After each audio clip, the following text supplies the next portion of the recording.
Town council voted against cloudy, gloomy weather, so we're just not used to that. So if I plunge into deep depression by Thursday, you'll know the reason. This is not how life should be. So, well, let's get started. We're going to do the, let's have prayer together, and then we'll do the book chart first, okay? Let's pray. Our Father, thank you so much for the privilege that we have, the opportunity that is ours to spend these days of our lives looking at your word. And we know that we have brothers and sisters throughout this world who would just give most anything to be able to come into a setting where they can concentrate on the study of your word. And so I do pray that we would recognize that it really is an opportunity, and one that also ratchets up our stewardship responsibility to you, to one who more is given, more is required.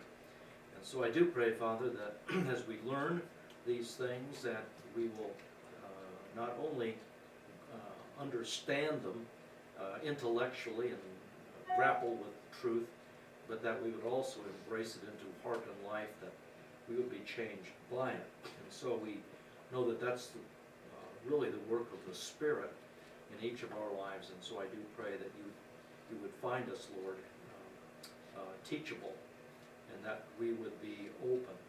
Keep us from arrogance, pride, which we know comes naturally from having knowledge.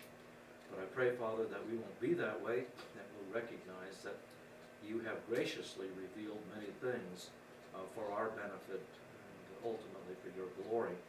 So even though this is a normal class day and probably fairly routine, we do pray that the Spirit would nevertheless be very active and teach us according to our needs. We do pray this in Jesus' name. Amen. Okay, if you would go ahead and turn that sheet over. That's the book chart. And if you would make sure your name is on there. But then remember, each one of the boxes needs to be filled in. And you may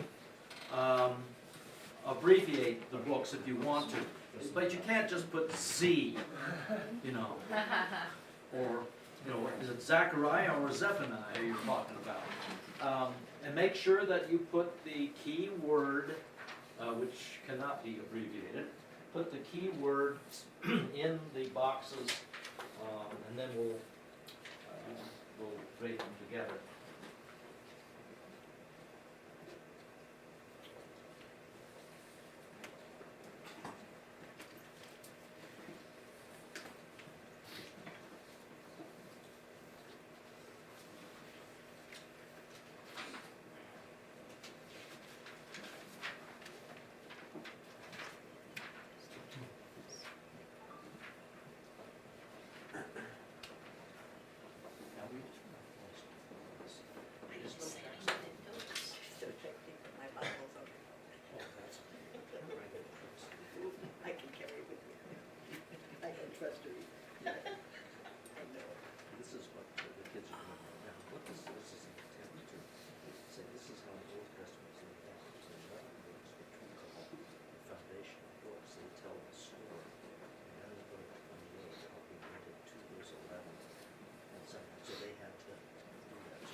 Okay, is everybody done? Or anyone need more time? Another minute or two? Okay. Another minute or two. Just again, spelling is not the issue this time around.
No.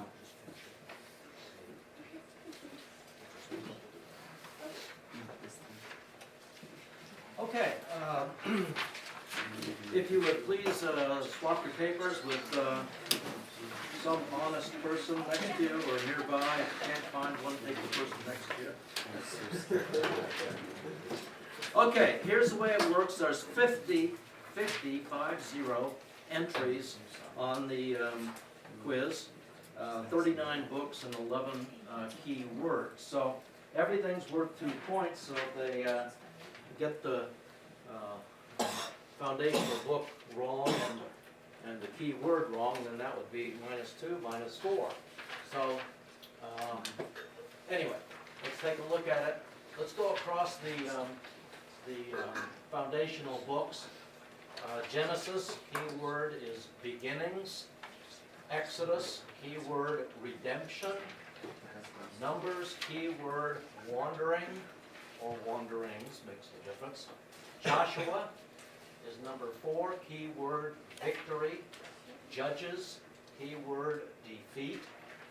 1 Samuel, keyword king. Monarchy period begins. 2 Samuel, keyword is David, since that's tells us totally about the king, David's rule. 1 Kings would be division, where the United Kingdom is split apart, and 2 Kings would be captivity. Ezra is spiritual restoration, and Nehemiah would be political restoration. Any questions on that? Any? Okay. Yeah. No, we're going to stick with the words. So it has to be. You have to. I want you to get those exacts. We get all kinds of things on Ezra and Nehemiah. Spiritual regurgitation, and it's got to be spiritual restoration. Okay. Anyway, bottom of the chart. Under Genesis is Job. Under Exodus is Leviticus. Under Numbers, Deuteronomy. Under Judges is Ruth. Under Samuel and Kings would be 1st and 2nd Chronicles. With Psalms under basically 2nd Samuel. And then Proverbs, Ecclesiastes, and the Song of Solomon, essentially under 1 Kings. Lamentations under Chronicles and 2 Kings. And Esther under Ezra. On the prophets, they're categorized by target audience. To the north was Amos and Hosea, and again, if you put Hosea and Amos, it doesn't make any difference, they just have to be in the right grouping. In the south, you have Isaiah and Jeremiah, and then you have Micah and Habakkuk Joel, and Zephaniah. Israeli prophets who were sent to foreign nations: Obadiah, Jonah, and Nahum.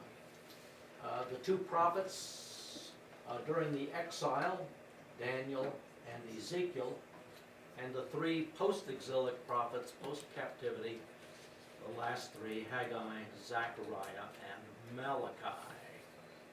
So, if they get one wrong, give them a 98. If they get them all right, give them 100.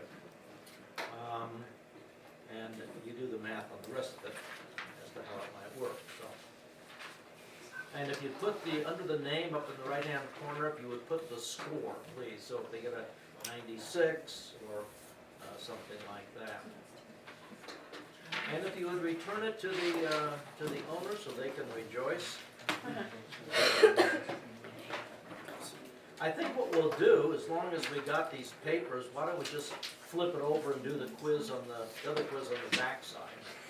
Yes. So is it 2 points off if it's either the book name or the keyword as well? Yeah, 2 points for each entry. Okay. Okay. So, okay, how many of you got 100 on the quiz? Higher with the hands. Okay, excellent. How many of you got, let's say, 92 or above? Hands. Okay. All right, good. Now, let me just give you a heads up. And this quiz, this sort of puts together how we visualize the Old Testament relationship. So, this is the book chart. And I prophesy that you will see it again at an unannounced time. When you least think that it's coming, it will all of a sudden appear. And this, of course, is to keep you on your toes so you'll take a look at it occasionally. So, if around 2 a.m. you hear a knock on your door and some sheets are slid, get up and do the quiz, okay? And turn it back. So, normally we tell you that's the only pop quiz that is possible, is a return to the book. Okay, if everyone's got that, you got your quizzes back. Now let's go and do the 10 questions out of the pages, and all of them are on, I got them on one slide, so, and again, the first question always asks if you read it, and oftentimes will include certain adjectives about the book, how wonderful it is, or something of that nature.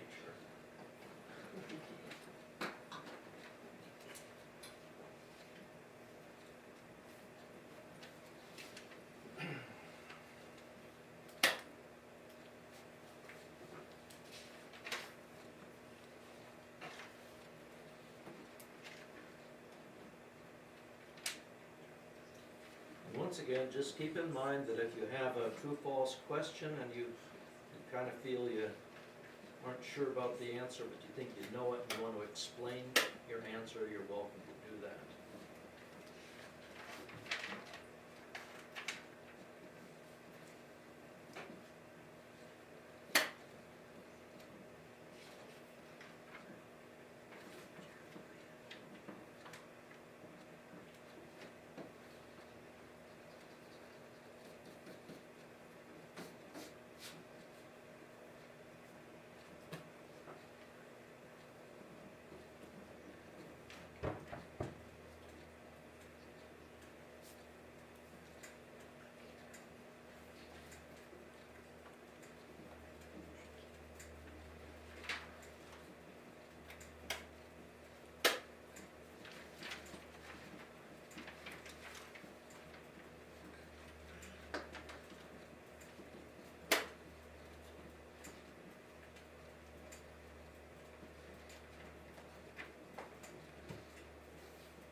does anyone need another moment or two? Okay, you got it. Got it.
Okay, I'll have to be you're unsure about something, just take a shot in the dark. No, maybe it is. All right, if you would please, again, swap your papers. Let's,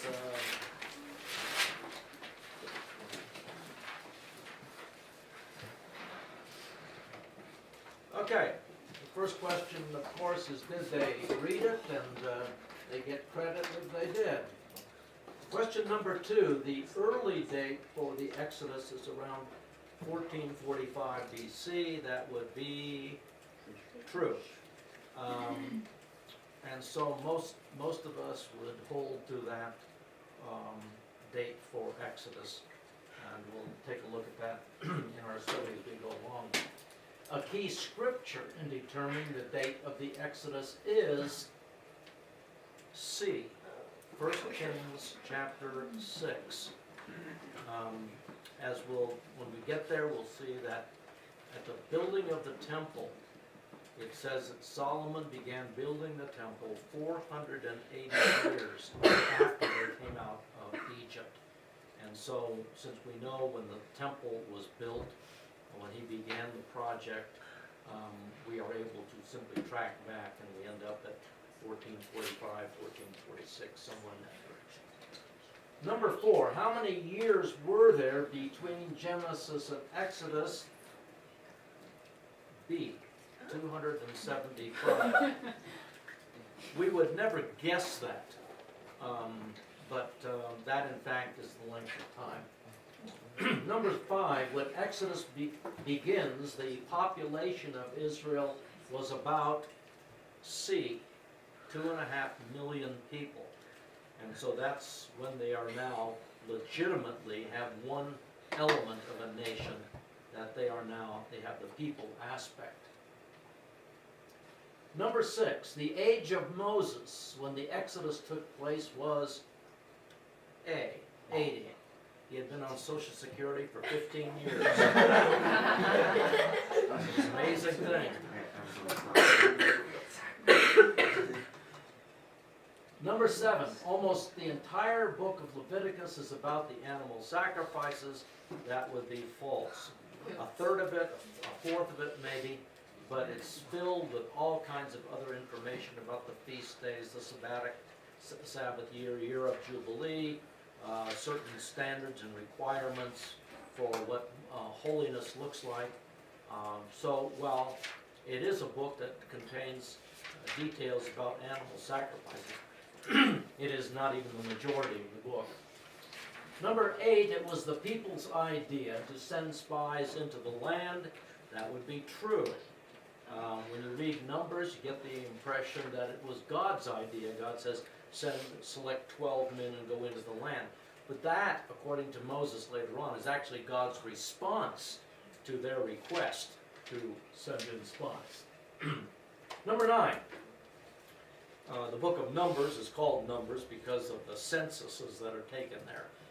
The second census was larger than the first, and that would be false. You'd expect it to be, but because of the death rate due to God's judgment on them for their unbelief, and disobedience, it was actually slightly less. So, it is false. Number 10, all priests were Levites, but not all Levites were priests. True. True. Priests were part of the tribe of Levi, and they had special roles, special place. Okay, please put the score on the top. Now, if you are finding that maybe on the textbook reading on these quizzes that you're not where you want to be exactly, that's just a heads up that a lot of the exam is going to be objective as well. So just keep a heads up that you need to revisit some things maybe. Okay, turn them back to the person, and then after you see your score, are there any questions about the questions or, yes? I actually forgot to do number 9. I forgot to write it. You want a hug? I wrote all of them and I guess I didn't write 9 for some reason. My heart is heavy. All this mine are wrong. Yeah, that would be the thing to do at this point. And learn. We need to learn from things like this. Yes? I guess, do you have like a specific, I don't know, because I feel like I highlight like all the wrong facts when I read a chapter. Yeah. Like literally everything, like the most random things I take are significant, but they're probably not. Yeah, it's hard to say. Look, part of it is this. When you take a course in college, there are two things you need to know.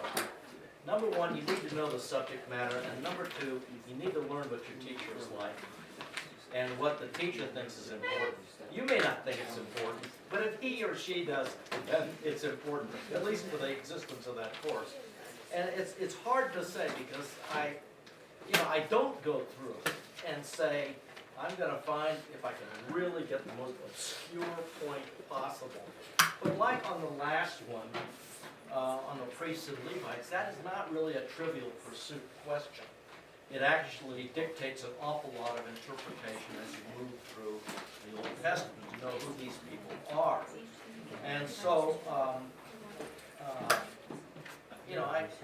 really do, and I really do commiserate. I don't know exactly what to tell you, except what I would find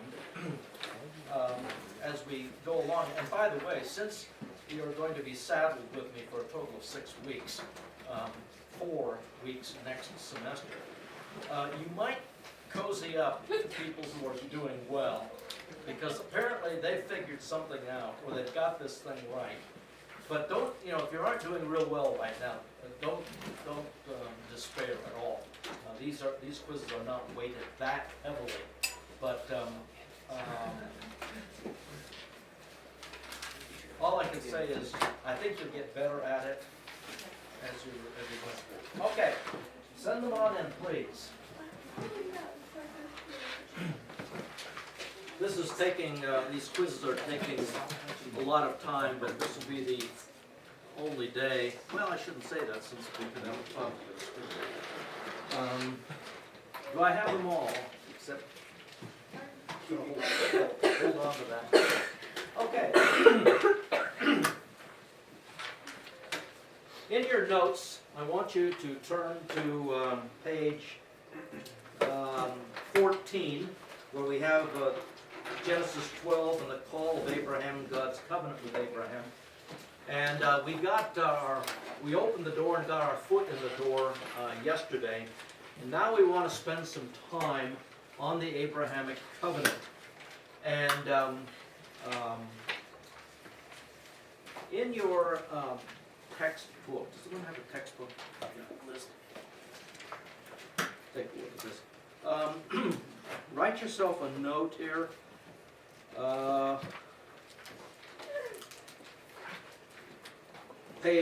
Pages 32 to 35 in there are on the, you've already read it, but it's on the Abrahamic covenant. my advice would be that even though you won't be quizzed on it again, that you go back and revisit those pages after we go through the material today. Because as I said to you, I think that this is the glue that holds the Bible together. I think it is a central unifying theme of the Bible, is this covenant that God made with Abraham, simply because this is the vehicle that God is going to use to restore, to reconcile everything that was lost in the Garden of Eden, and will eventually bring us to full restoration and enhanced restoration in the book of Revelation. So it's important stuff. So let's just make sure that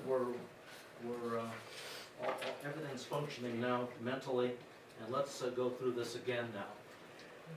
The basic provisions of the Abrahamic covenant. When we look at the covenant, and it of course is given for the first time in Genesis 12, but then we find elements in 13, 15, 17, and beyond, where God, as He revisits this, oftentimes adds a few things, and that's really true throughout the Old Testament. We'll find that even when we come into the book of Ezekiel, God is adding some information there about the land covenant, which is a subdivision of the Abrahamic.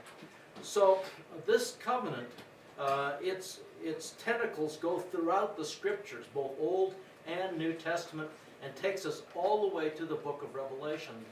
And it's interesting, when you open up the very end, those last 3 chapters of Revelation, it is interesting that in the New Jerusalem, the New Jerusalem has 12 gates in it, made of pearl. And those are quite the gates. But each gate is named something. Do you remember what that is?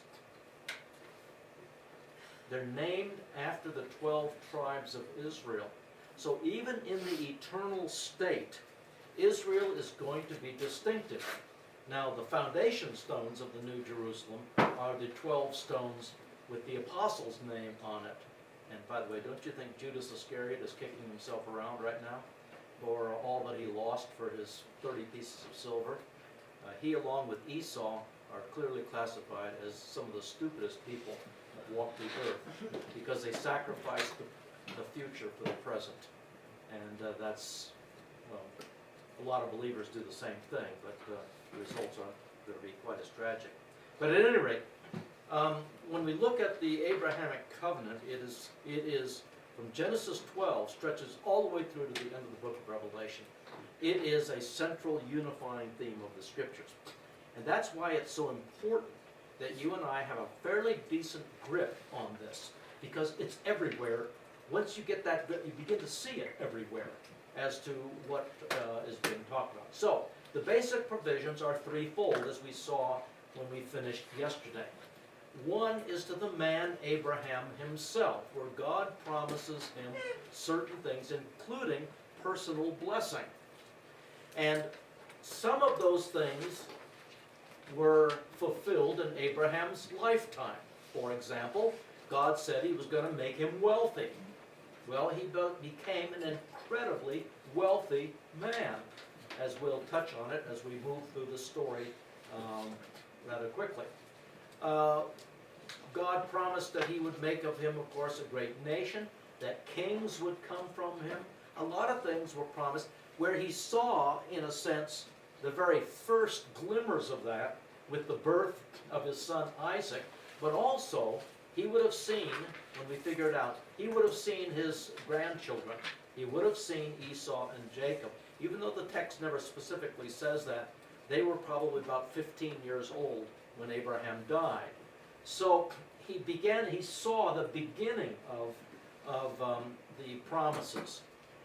He didn't know it, but after Sarah dies, he will marry Keturah and have a bunch of sons with Keturah, and those, like Midian, would become nations, and of course have their kings and so on. So this is going to be literally fulfilled.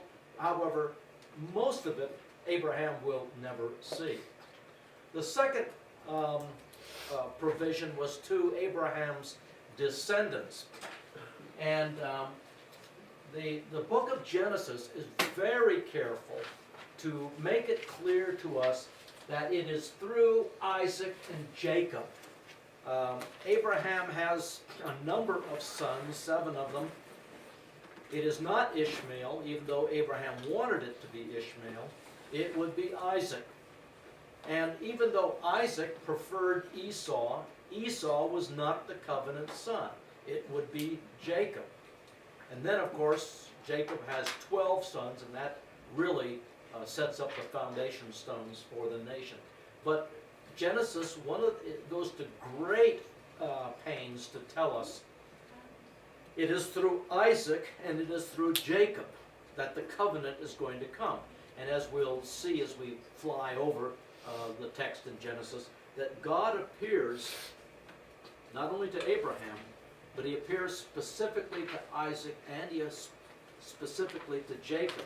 So what they are getting is not hearsay evidence. It's not just dad saying, you are the covenant son. God personally appears to Isaac. God personally appears to Jacob and said, in other words, you're the man. So, the book of Genesis wants us to clearly understand there is no alternate here. This is the covenant line. And of course they would become a great nation. They would have a land area and they would last forever. Nobody is going to exterminate the Israelites. Not necessarily true of everybody, is it? Do you have any Hittites living in your neighborhood back home?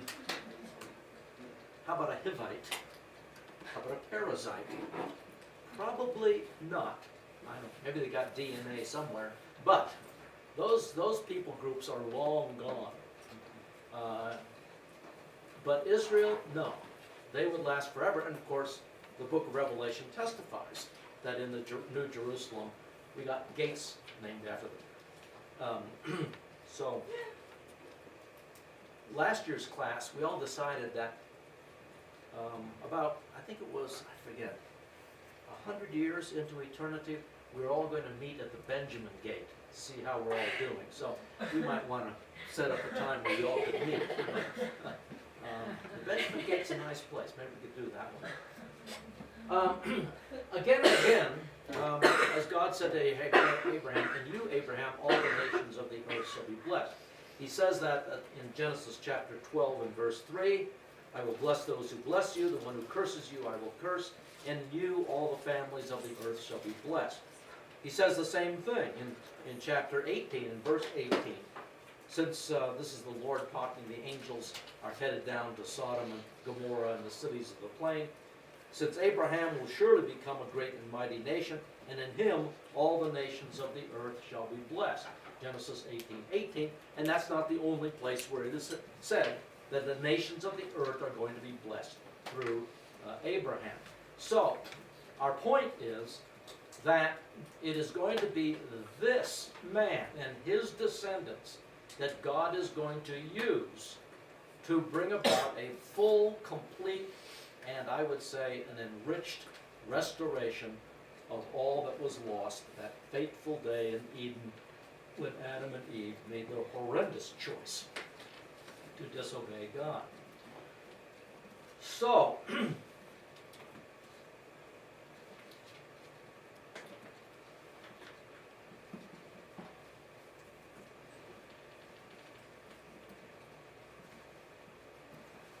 now the next thing I want to talk about is the nature of the covenant, and there is 3 things, as you can see in your notes, that I want to emphasize.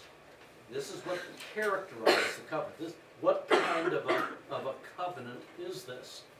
Well, first of all, it is an everlasting covenant. Now, I want you here. This is just you don't have to do this, but I would suggest this for your own study for this class, for the exam, but also for future reference. We're going to be dealing with 23 books. Sometimes we're flying low and fast. But what I want to do is to drop down every now and then and say, here's a verse be aware of it. And I would simply suggest to you that you have your Bible open and maybe you make a notation, a highlight on that verse, because when I give you these verses, it is oftentimes because they are pivotal in some way or important in some way or another. So let's take a look at chapter 13 and verse 15. We're not going to read all of these, but I do want to read several of them so you get the feel for it. It's one thing to have it on a PowerPoint up on a screen and you write it down, or have it in your notes and you underline it. It is more helpful to actually see it in the text itself and maybe highlight it there. Genesis 14:14, and the Lord said to Abram, after Lot had separated from him, now lift up your eyes and look from the place where you are, northward, southward, eastward, westward. For all the land which you see, I will give it to you and your descendants forever. This is going to be a non-revocable gift. It is yours forever.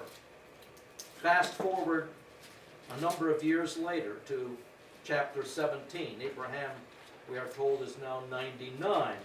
But let's look at Genesis 17 and verse 6.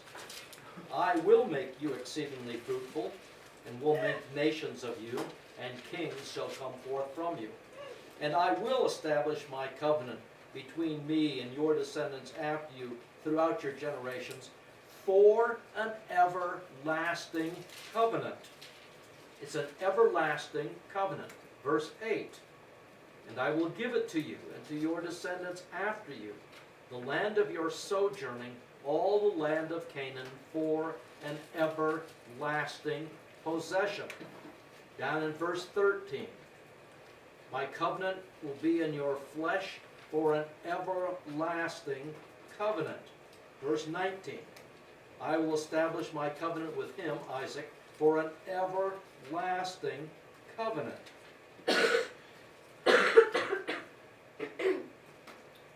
First Chronicles 6:16. I realize this might be a bit tedious, but I think you need to hear it again and again, because God says it again and again. First Chronicles 6. Is that what I want? 16. I was going to say, I'm in a genealogy there, but that doesn't quite work. Okay, let me begin in verse 15. Remember his covenant forever, the words which he commanded to 1,000 generations, the covenant which he made with Abraham, his oath to Isaac. He also confirmed it to Jacob for a statute, to Israel as an everlasting covenant, saying, to you I will give the land of Canaan as a portion of your inheritance. So it's to be an everlasting covenant. Now, look for just a moment at Jeremiah 31, which is focused on one of the sub-covenants, the new covenant. But in Jeremiah 31, this is what God says.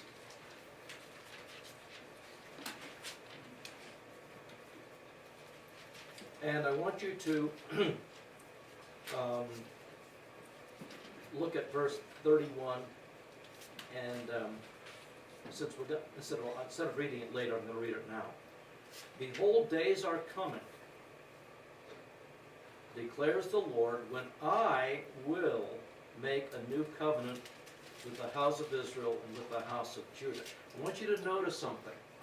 I want you to notice all the times in verses 31 to 34 where God says, I will do this, I will do this, I will do this. He doesn't say, we are going to do this. It's, I will do this, which tells us that it is an unconditional covenant that's being talked about.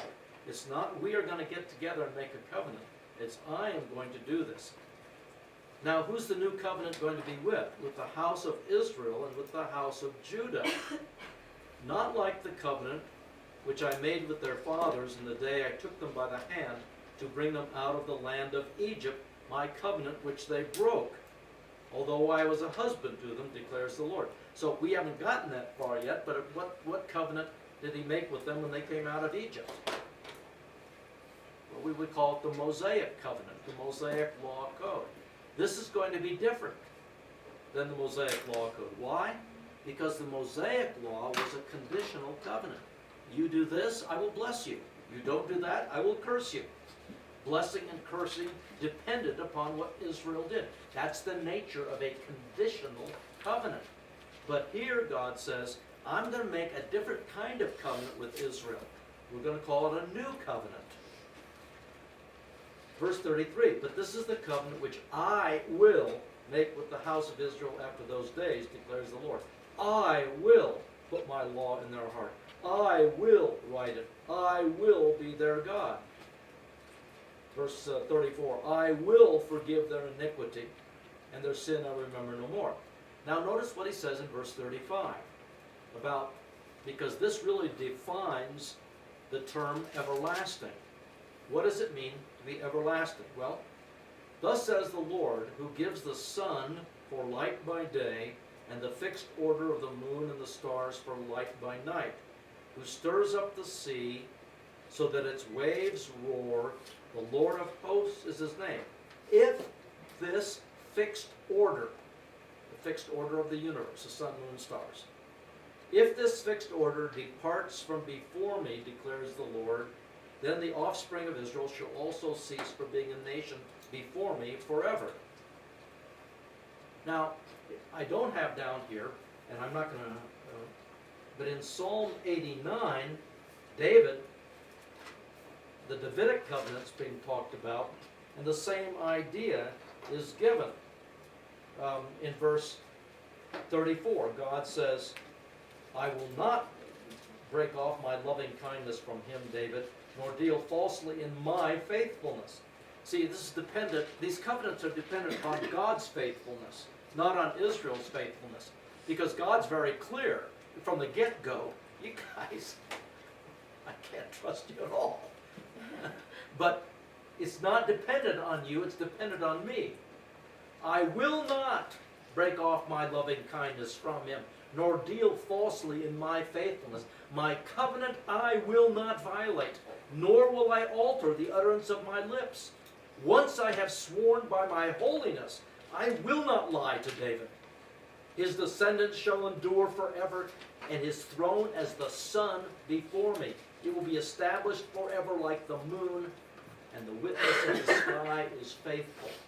David is saying, the Psalm 89 is saying the same thing that Jeremiah is saying.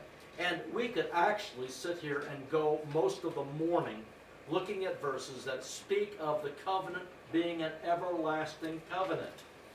There is no date stamped on the bottom of this covenant good until, April of 2020. This is everlasting. So, what does that mean? Well, looking over from beginning to end into the eternal state, I have a question for you. When is it that the present order goes out of existence? The present universe, sun, moon, and stars, when does it end? Peter speaks of it with a roar and intense heat.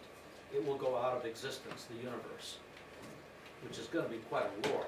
By the way, I want you to know, I believe in the Big Bang, but it's at the end, not at the beginning. Is it not after the 1,000-year reign of Christ and the earth with us and the beginning? Is it spring? It is after the Messianic reign, yes.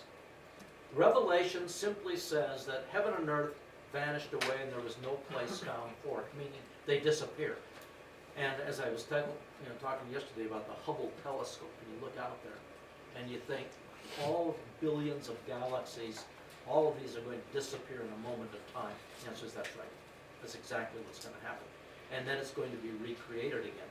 So, When does the sun and moon go out of existence? It goes out of existence in connection with the end of the Messianic reign. After the Messianic reign, there will be the creation of the new heavens and new earth. Revelation 21:1. After John describes in Revelation 20 the disappearance of the old heavens and earth, he declares, and I saw a new heaven and a new earth. When we study Revelation, we'll see then that the word new is a Greek word that means fresh. It is a fresh copy, apparently, of the old earth. That whatever the old earth looked like, that this is what the new one's going to look like as well. And the universe is going to be like it was original in the original creation. Of course, it isn't going to be marred by man's sin on earth, and it's not going to be marred in the universe by Satan's rebellion either. That apparently is one of the reasons why the universe is going to be destroyed, is because in essence it's been contaminated by Satan and the demonic beings. So it's going to be purged, destroyed, and then a brand new one is going to be created. So when God says, my covenant with Abraham is everlasting, here's what we face. It is the Hebrew word olam, and it can mean to the end of the age, meaning the end of man's history. It could mean that, or sometimes that same word is used of basically equivalent with our eternal. So at very minimum, it refers to the continuation of this covenant until the end of Messiah's reign. So, is the Abrahamic covenant in effect today? Yeah, since I haven't seen the sun since I've been in Jackson, but I know it's there somewhere. I left Phoenix and I saw it there, so I know it's here. But it's at least to the end of the Messianic age, or it could be because of Revelation 21 in the New Jerusalem, where we find the nation of Israel still seen as somewhat distinct, that it may continue. How its application would be then is unclear. But at minimum, as long as the present universe is in existence, this covenant is in existence. So that's what the idea of everlasting is. To the end of the age or eternal. Minimum, it's as long as the present universe is in existence. Now, the second thing is of the nature of the character of this covenant is that it is unconditional. Unconditional. And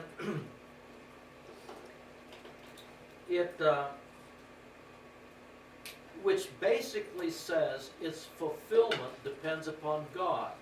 And that's why we emphasize in Psalm 89 and Jeremiah 31, God says, I will do this. I have sworn on oath I'm going to do this.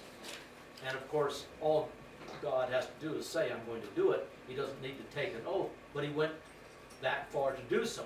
I am going to do this. Now, the question arises, what about Israel's obedience or not? Well, the point of an unconditional covenant is that it will be fulfilled by God, period. If Israel is disobedient, if they are in unbelief, that's not going to terminate the covenant. They are going to lose out. The generation in unbelief, like the Exodus generation, lost out. The generation who participated in the killing of Jesus, they lost out.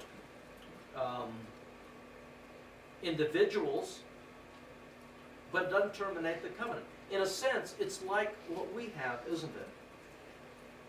I think most here probably believe, I hope you do, that once you receive Christ as your Savior, you are secured by the Trinity. The Father, Son, and Holy Spirit are committed to keeping you safe. You're not going to lose your salvation. No matter what you do, no matter what sins you might commit, no matter how great is your unbelief. The point is you were born into the family of God and you don't get unborn. Now I will grant to you that if our glorification, if our future depended upon us, then we'd be in deep trouble. But it isn't, because the new covenant is an unconditional covenant. God says, I'm going to save you. So, but let me ask you this, does it make any difference if you sin a lot or not? Okay, you're right, of course it does. What's the difference? You don't lose your salvation, but what do you lose? What does happen?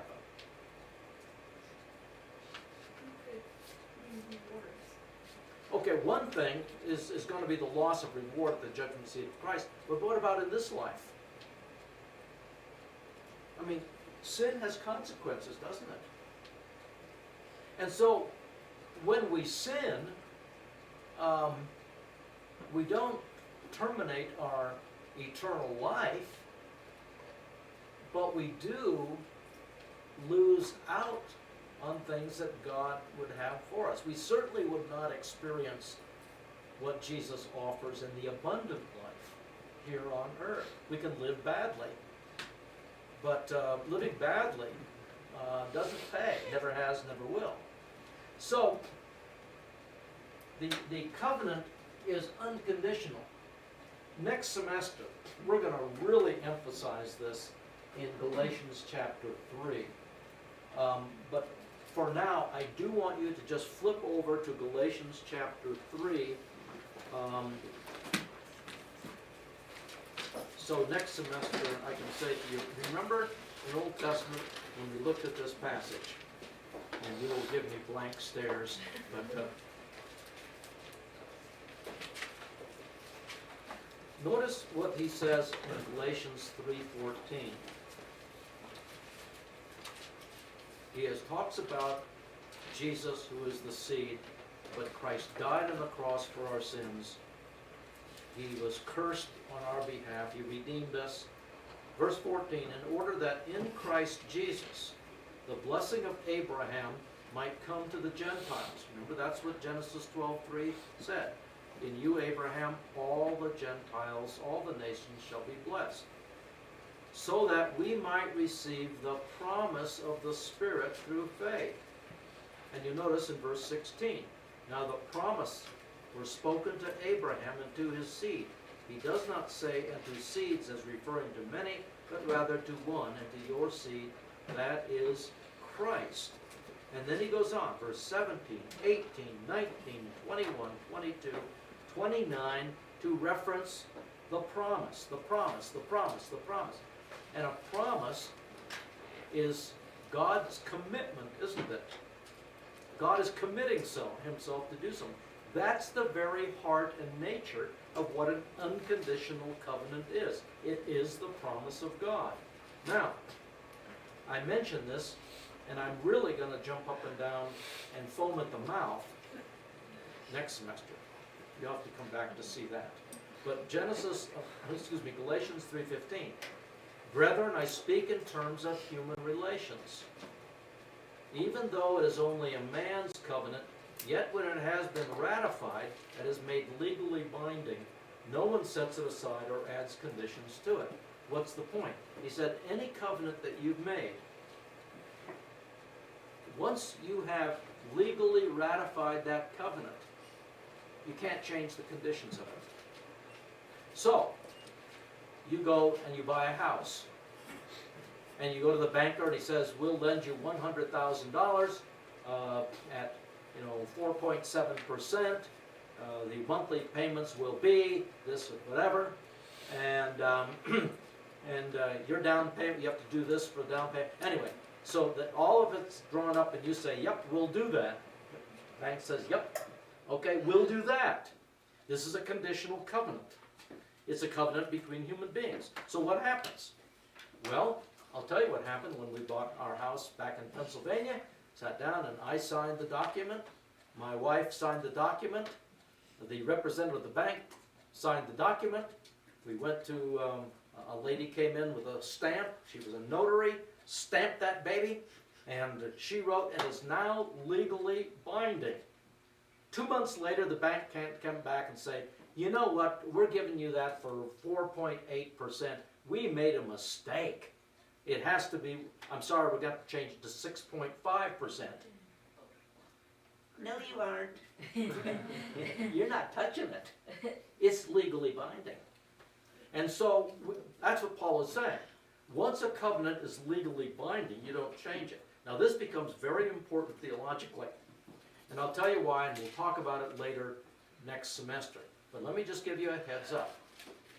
Within Christian doctrine today, a huge branch, including Roman Catholicism, teaches that the Church of Jesus Christ is the new Israel, and that the promises given to Israel in the Old Testament have been transferred over to the church.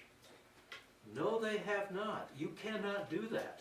This is a legally binding covenant. And you, as Paul said, even in human covenants, we understand, you don't change the conditions of it. You don't change, which means you can't change the parties of it, can't bring new people in. So, this is an unconditional covenant. Now, one more thing, and then we'll take our break. It is also a ratified covenant. It is now made legally binding. And I want you now to look at Genesis chapter 15, which is Genesis chapter 15. In Genesis 15, Abraham is really quite concerned for a number of things. He's fearful that the kings that he has just defeated might come back and try to retaliate against him. But also he's concerned by the fact that it's the nation that God is going to people is now made up still of he and Sarah, and that's it. And so, Lord, what in the world are you going to do? And so God takes him outside and he says, look up, what do you see, Abraham? Man, I see stars up there. Even without the Hubble telescope, there's a lot of stars. God says, yep, I'm going to make your descendants like that. There's going to be millions of them. And Abraham, and it's really not a statement of unbelief, it's kind of like Mary when she was told by Gabriel, you're going to become the mother of Messiah. She says, how can that be? I'm not married. I've not had sexual, how can I be a mother? And that's a legitimate question to be asking. Abraham is saying, how, Lord? And so God says, okay, look, here's what we're going to do. He says, bring me a 3-year-old heifer, verse 9, goats, and so on. Now, Sam, come here a minute, would you? You and I are going to make a covenant. Okay.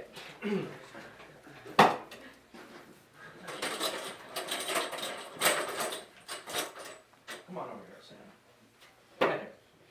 Now, I have a large flock of sheep. And my problem is I don't have water. And so Sam happens to be the possessor of 2 wonderful wells of water. And so I need some of his water. So here's what I propose to Sam.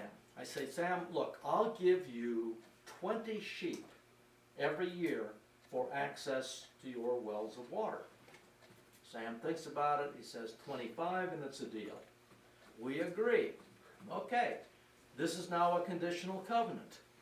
You get 25 sheep, but I get access to your water. Now, they didn't have notaries in those days to come in and put her stamp on it and sign. What they did was to take an animal, and this is why when you read about covenants, and they made a covenant, the word is actually, they cut a covenant.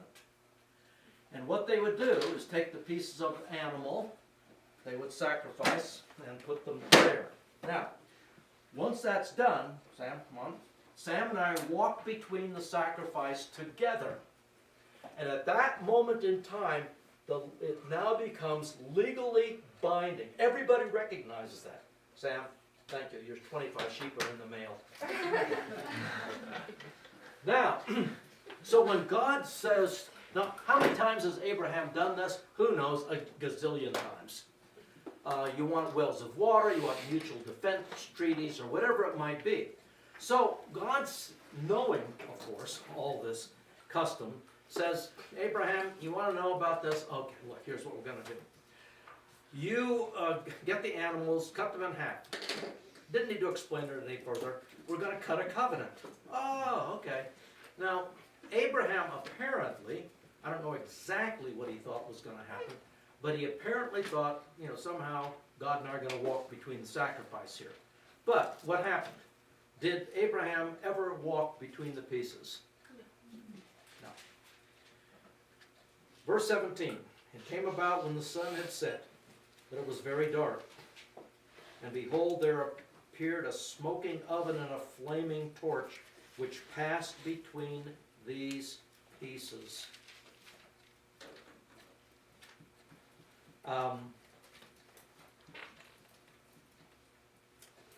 Abraham was not part of the covenant process. He was not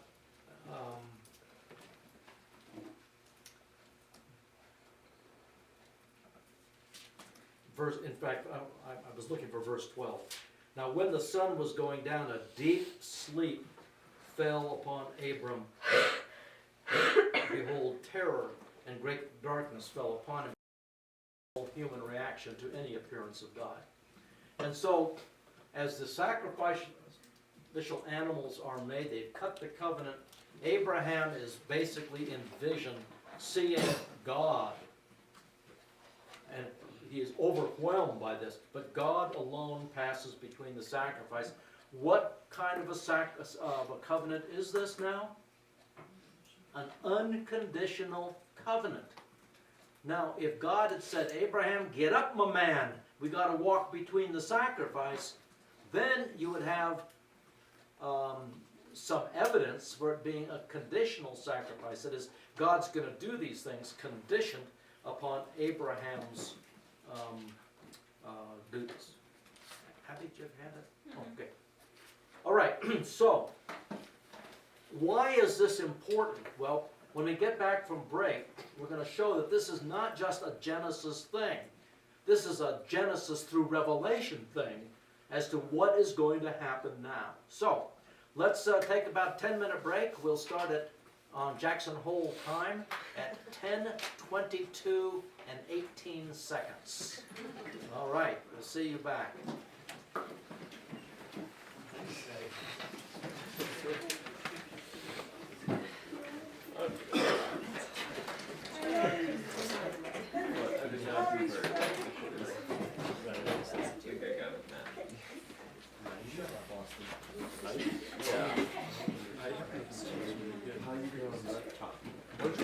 Yo, what did I get on the chart? But then on the actual see what? She was doing really good there. She just slotted right along. Thanks for being patient. Yeah, I got a 60 this week. Because she put most of it. I didn't mark it. I forgot to on the chart, I would have only missed 2. But I forgot. I was supposed to put the keywords. Oh, you forgot the keywords? So I remember that right as it's like saying switch, I'm like writing the keys, like, and only got 4 down before. First key, second key. Oh. Yeah, but I was in I was keeping myself in one because I knew the keywords.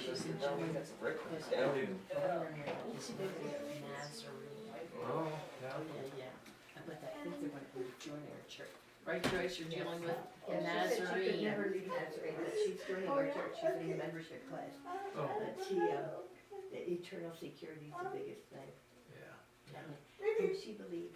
First, oh, I know what. So again, First and second Samuel, we're supposed to go in the same box. Oh, they go That's the together. problem, okay. You I was gonna like, we don't have enough boxes. Oh, yeah. can't even ask Yeah. something. Okay. That's way better than WordPad. First and second Samuel. See? Worse than she is, but she's coming along. She drives on my feet. signed at our church and. Yeah. That goes rest of the next one. Well, you know, and the problem is, she's gotta unlearn a lot of things as well as Yeah, I learn got it. things. That's And it was in that year I went to the James Johnson series. Yeah. And the year before, I started to pray for the wife of my son in her church. So I said to her, isn't God amazing when he does? That girl was being generous. She's a wonderful gal, but she's got some. Okay. And then Joel goes in here. Job, okay. Yep. And then,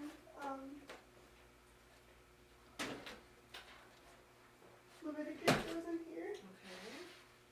Let's see what the right side is. Leviticus, okay. Then Deuteronomy goes in here.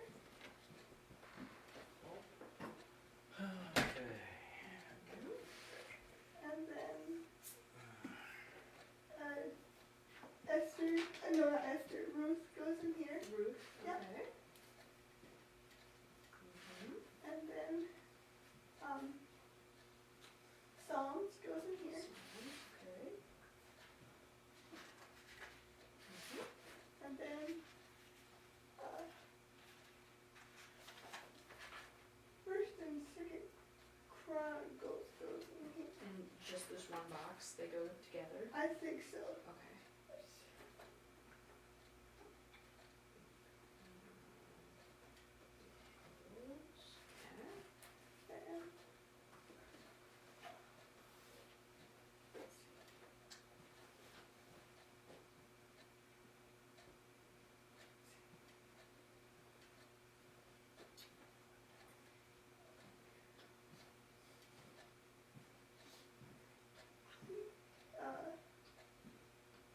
And Ecclesiastes is here. And this one, okay.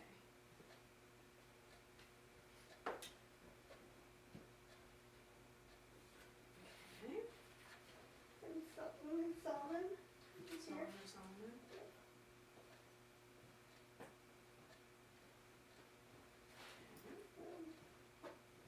Proverbs, Over here.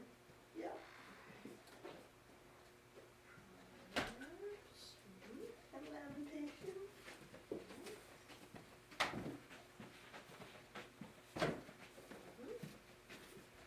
So 2 boxes left.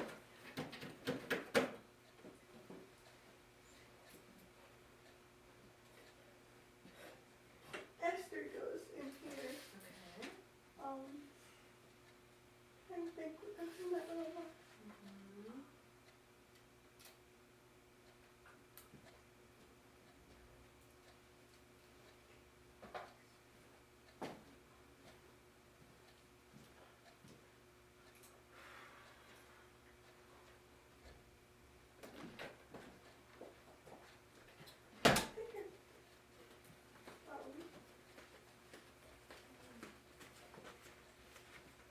Do you want to go through the books of the Bible and see if you're missing any? Sure. Let's see. I don't understand this I got website. it. It's so confusing. You know, it's interesting, because most of the times when we come here this time of year, Numbers. you know, it's beautiful fall weather. It's mainly blue skies, and this system, whatever it is kind of camped over us here, I think. Well, but then it's supposed to be in the 60s next week. Really? Well, that's good. I'm just so confused. That's what it normally is. Esther, The temperatures have Joel, turned this down a little bit more Proverbs, here. No, it's in the 80s.com. Yeah. Oh, I forgot my coffee. That's important. Isaiah. Zach, we need the Bill Shanks show. Heck no. It'll cheer us up. Bill Shanks. Lamentations, do I have Lamentations? Oh yeah, Lamentations in there. Ezekiel, Daniel,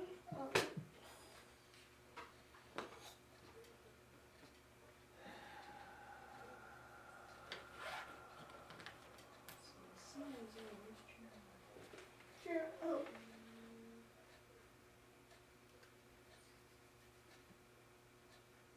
Oh, yeah, I Jeremiah. abbreviated Yep. it, yeah. Yep, you got it. And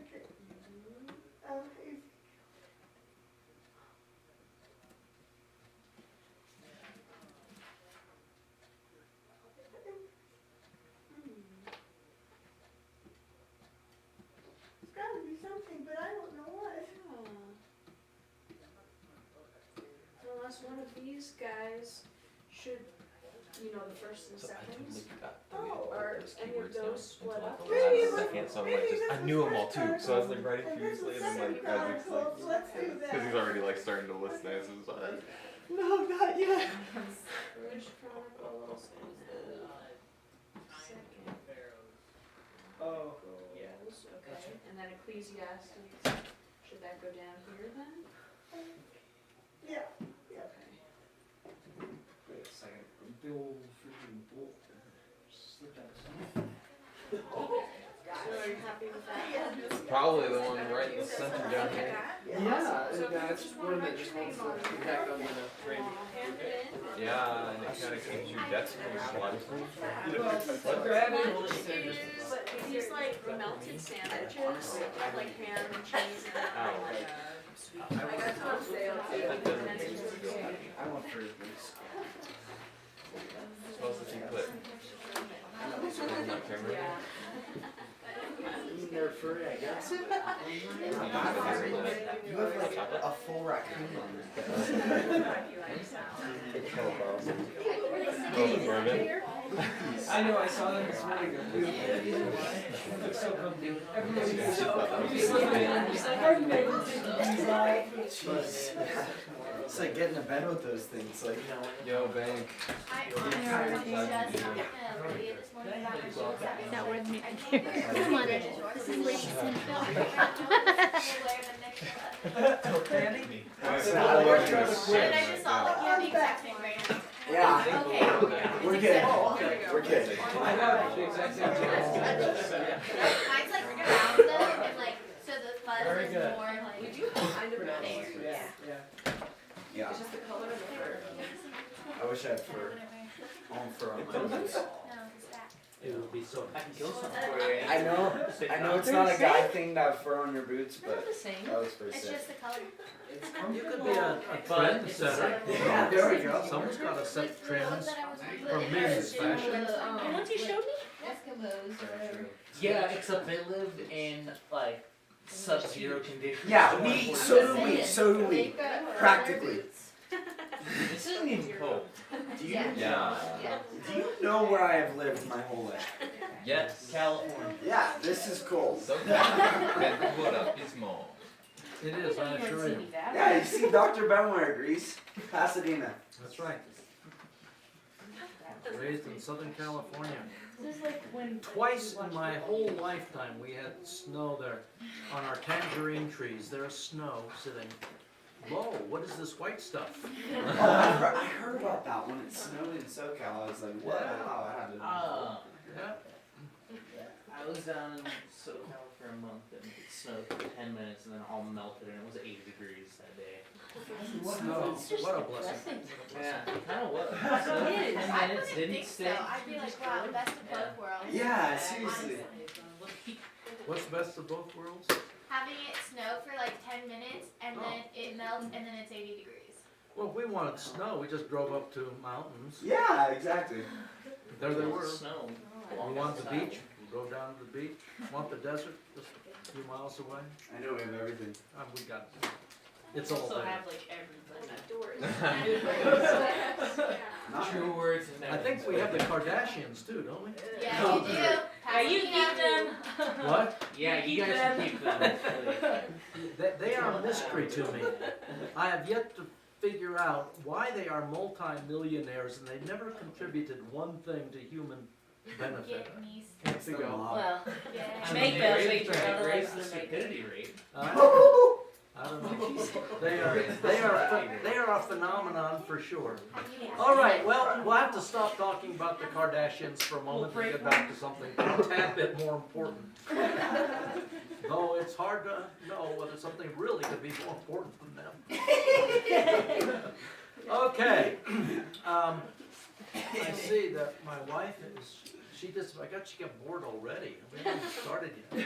And the other two, bring it coffee. okay. We're not gonna wait for them. I know them. They could be here about noon. Okay. The Abrahamic covenant was, of course, given to Abraham then revisited to Isaac and then to Jacob. But as the Old Testament unfolded, you find that there are three other covenants, which I call sub-covenants, because they flow out of, they really develop seed thoughts that are found in the Abrahamic covenant. They are not new and different. They are really expansions of points within the Abrahamic covenant.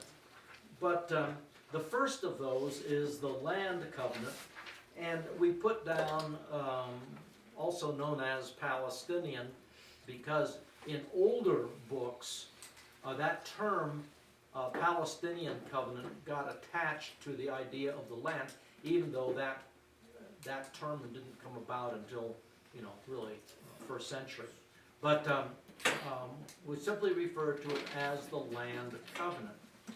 And as we move along through the Old Testament, whether it's Deuteronomy, whether it's in Exodus, whether it's even in a prophet like Ezekiel, there are certain things, and when we hit Deuteronomy we'll talk about it a little bit more, but certain things about this covenant which are expanded and developed. For example, to Abraham it was just, he was given generally, look around, this is all your land.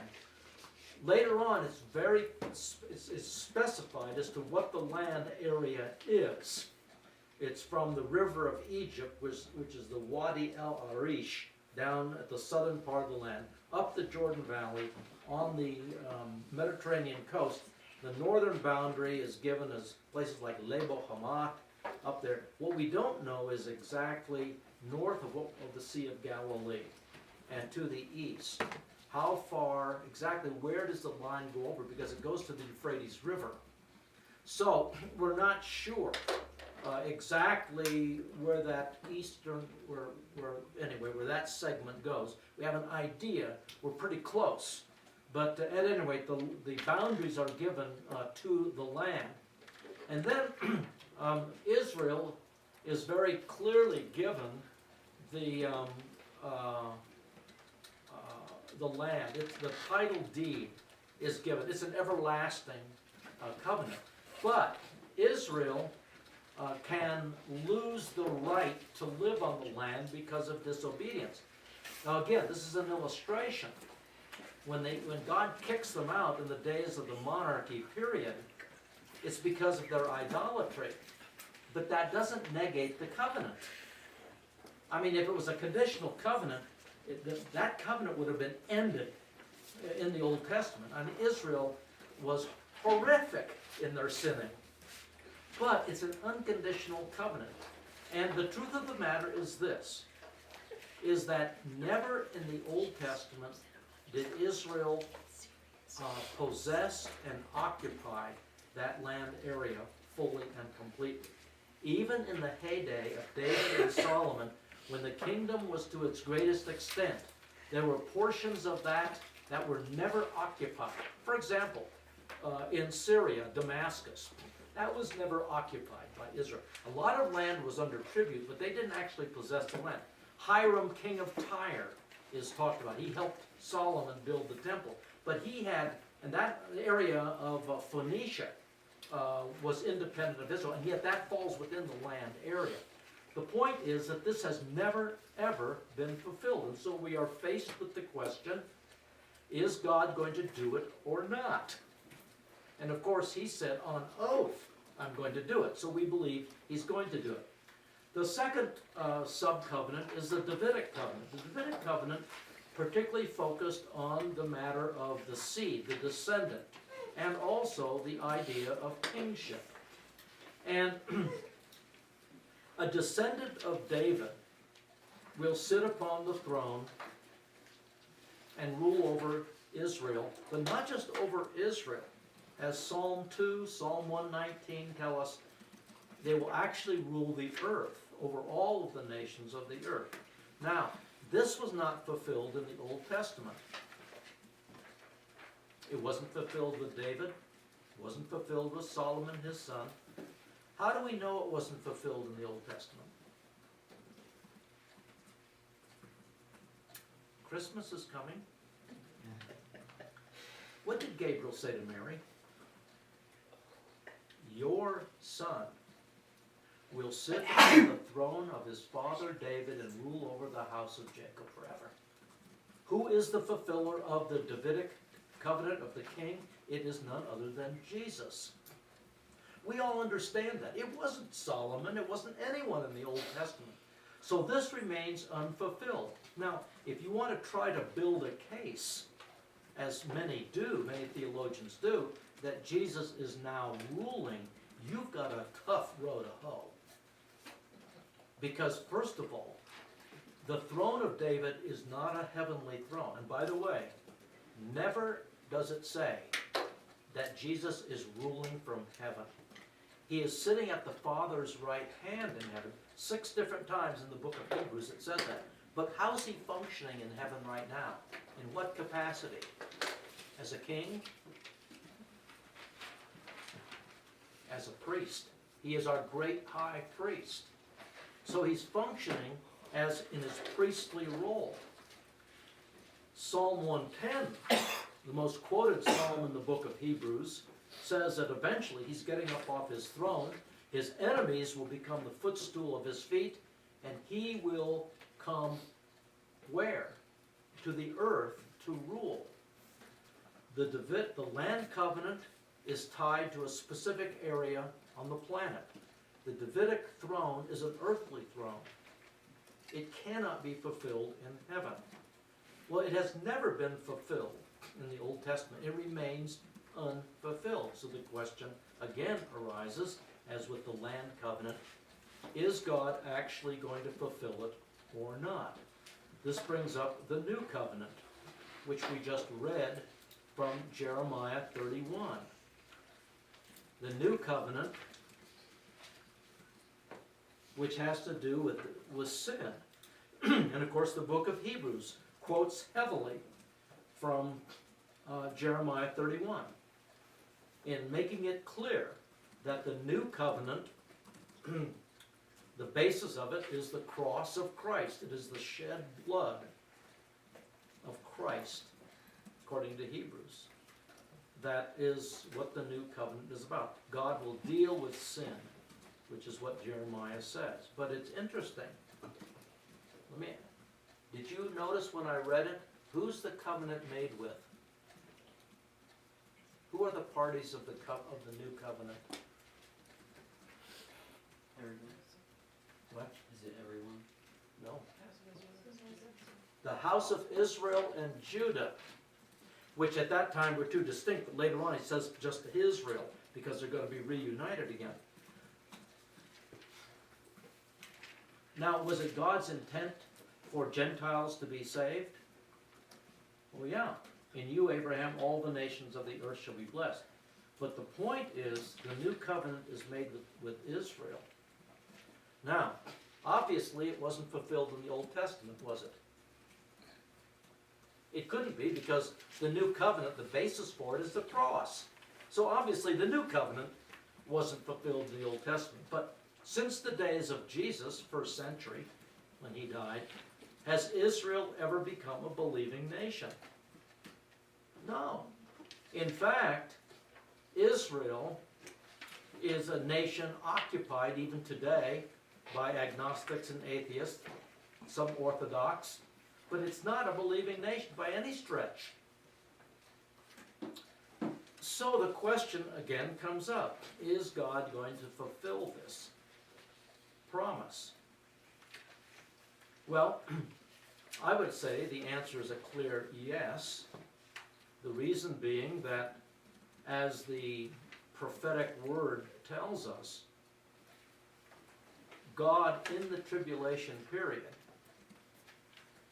which we believe is 7 years, it's coming up, God is going to, what is the primary purpose of the tribulation period? Believe it or not, it's not judgment. There's a lot of judgment, but that's not the main purpose. The primary purpose is the salvation of Israel. And once Israel comes to faith in Jesus Messiah, millions upon millions of Gentiles also are going to be coming to faith. The tribulation period is the greatest time of salvation in all of human history.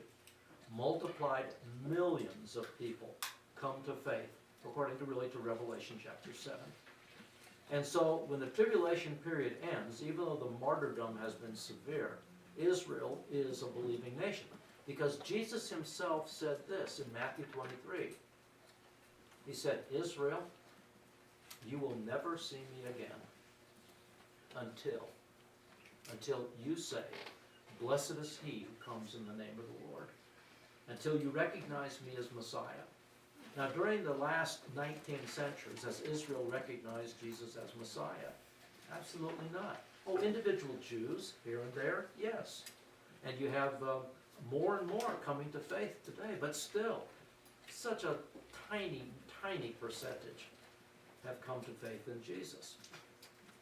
But in the tribulation period, the blindfold, the spiritual blindness, which is God has imposed upon Israel, according to Paul in Romans, the blindfold will be torn off, and Israel will be coming to faith in the Lord Jesus Christ.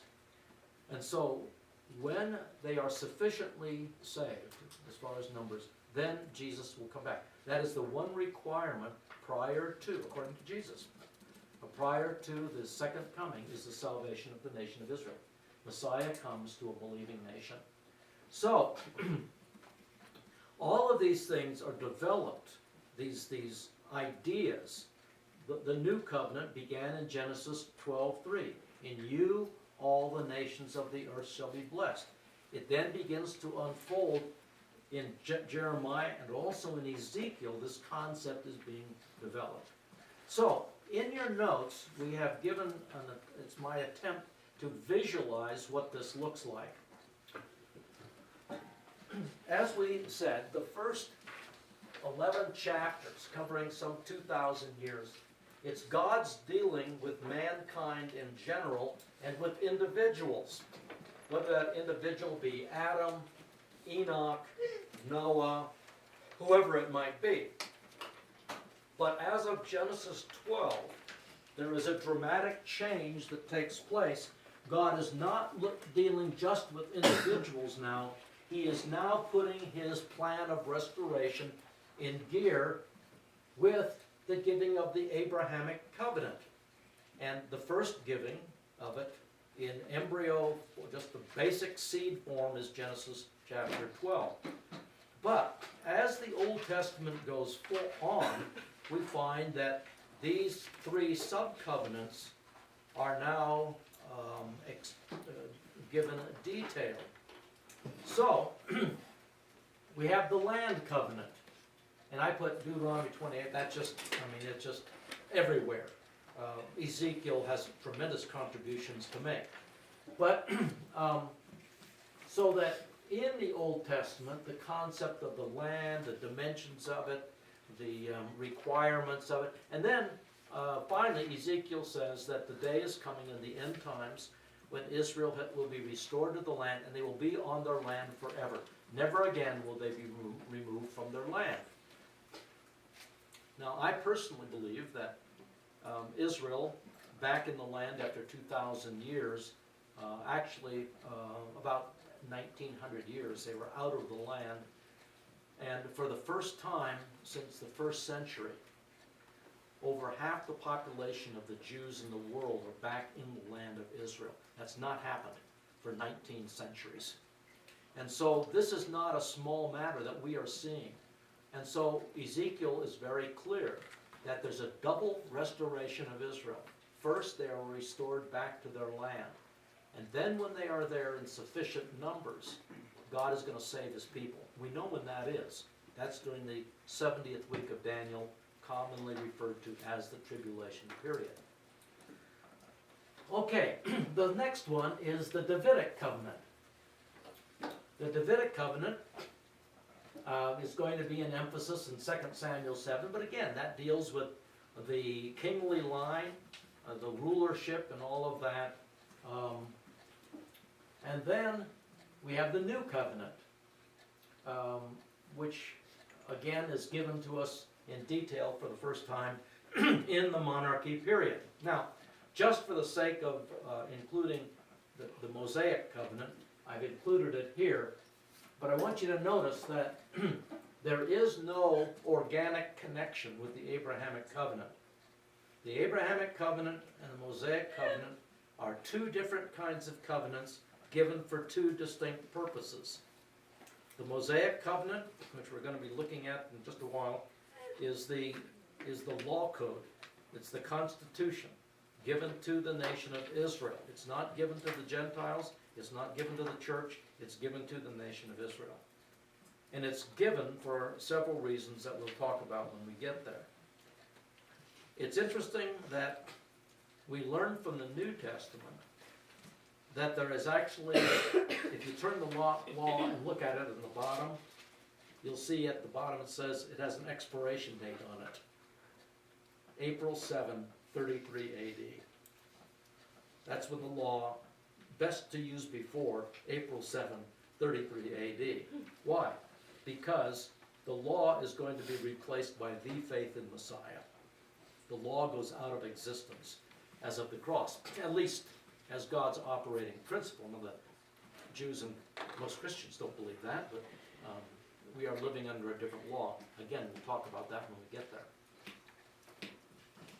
So, forgetting now the law of Moses, you look at that, and we have them all running up to the time of Christ. What is that? What am I trying to say here? Well, it helps us understand the appearance of John the Baptist and Jesus.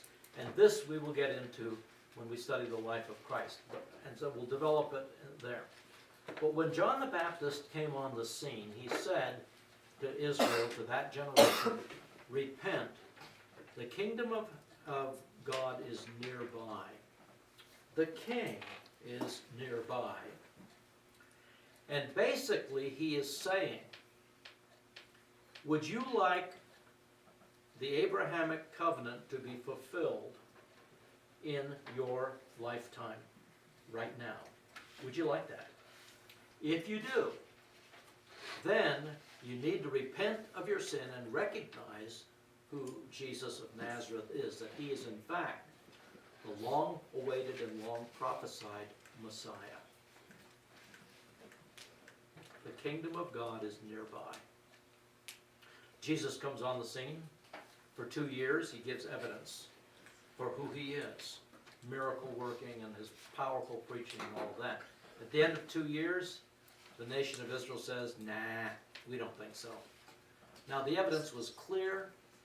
They are blamable, but because of their pride, the arrogance of the religious leadership, their deep unbelief, their growing hatred for Jesus,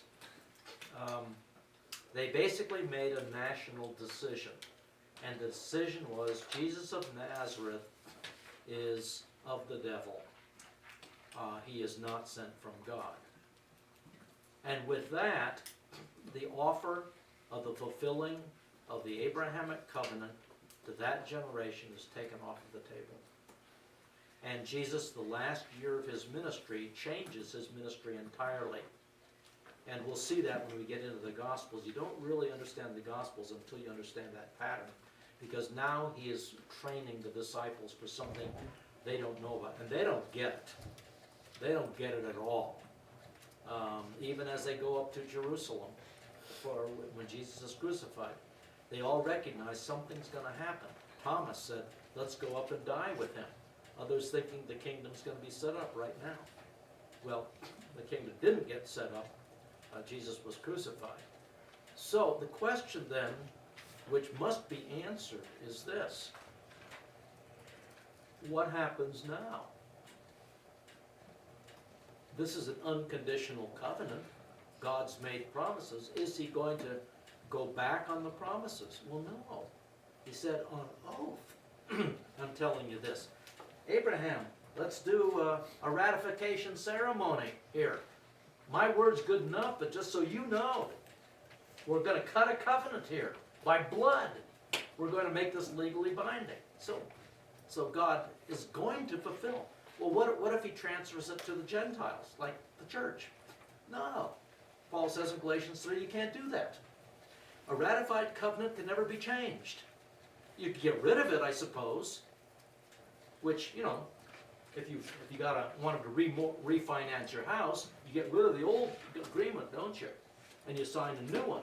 But you can't change the old one. That you can't do. And so, what is going to happen? Well, this is what tells us about what's happening in the future. You see, the promises have not been fulfilled. Jesus has not ruled forever. The land has not been occupied and possessed. Israel has not become a believing nation. None of that has happened. So that generation was under the judgment of God. In fact, Peter said that on the day of Pentecost. He says, repent. Save yourselves from this generation. Why? Because Jesus says, the accumulated judgment of all the ages is fallen on this generation. He says, I'm not going to come back until, Israel, you believe in me. He doesn't eliminate it. That generation is done. They are through. Just like the Exodus generation doesn't get to go into the land.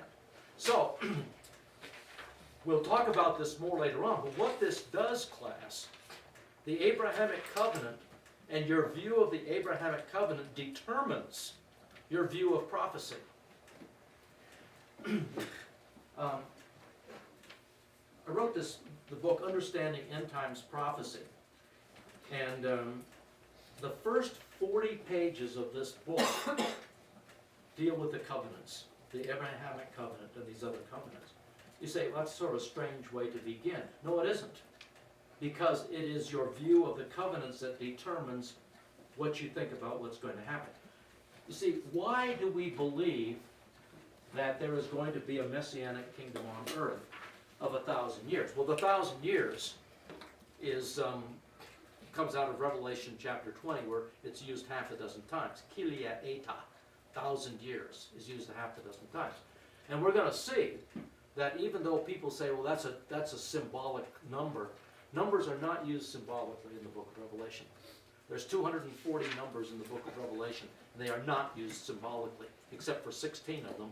And 15 out of the 16, the symbol is already Old Testament. We know what it means. There's only one number that's used symbolically. We don't know what it means. The most famous number of all, 666. That we aren't quite sure. It doesn't have an Old Testament reference. My point is this. 1,000 years means 1,000 years. But why? I mean, it could be 500, I suppose, but it says to be 1,000. Why?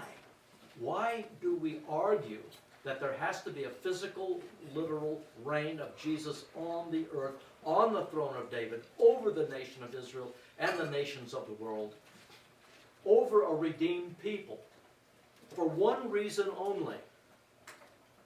And that is that God has not fulfilled his promises to Israel through Abraham, Isaac, and Jacob. That is the reason. If there wasn't a covenant, we could go right into eternity. But we can't do that. God can't do that, I should say. Because he has not done on oath what he said he's going to do. And so your view of prophecy, whether you have known it or not, is determined on your view of God's covenant promises to Abraham, Isaac, and Jacob. So, is this a small thing? It is not a small thing. It's not just history. It is prophecy that's involved with the Abrahamic covenant and all points in between. Okay, I'm going to have to move on. We're going to get into the story very quickly. But do you have questions at this point? Some of these we're going to deal with in more detail when we get into the life of Christ, Galatians, and also in the book of Revelation itself. But do you have questions? Please ask if there's something that's just not, it's floating around there and you can't quite grab onto it. I've never been so clear in all of my days. I've never been this clear.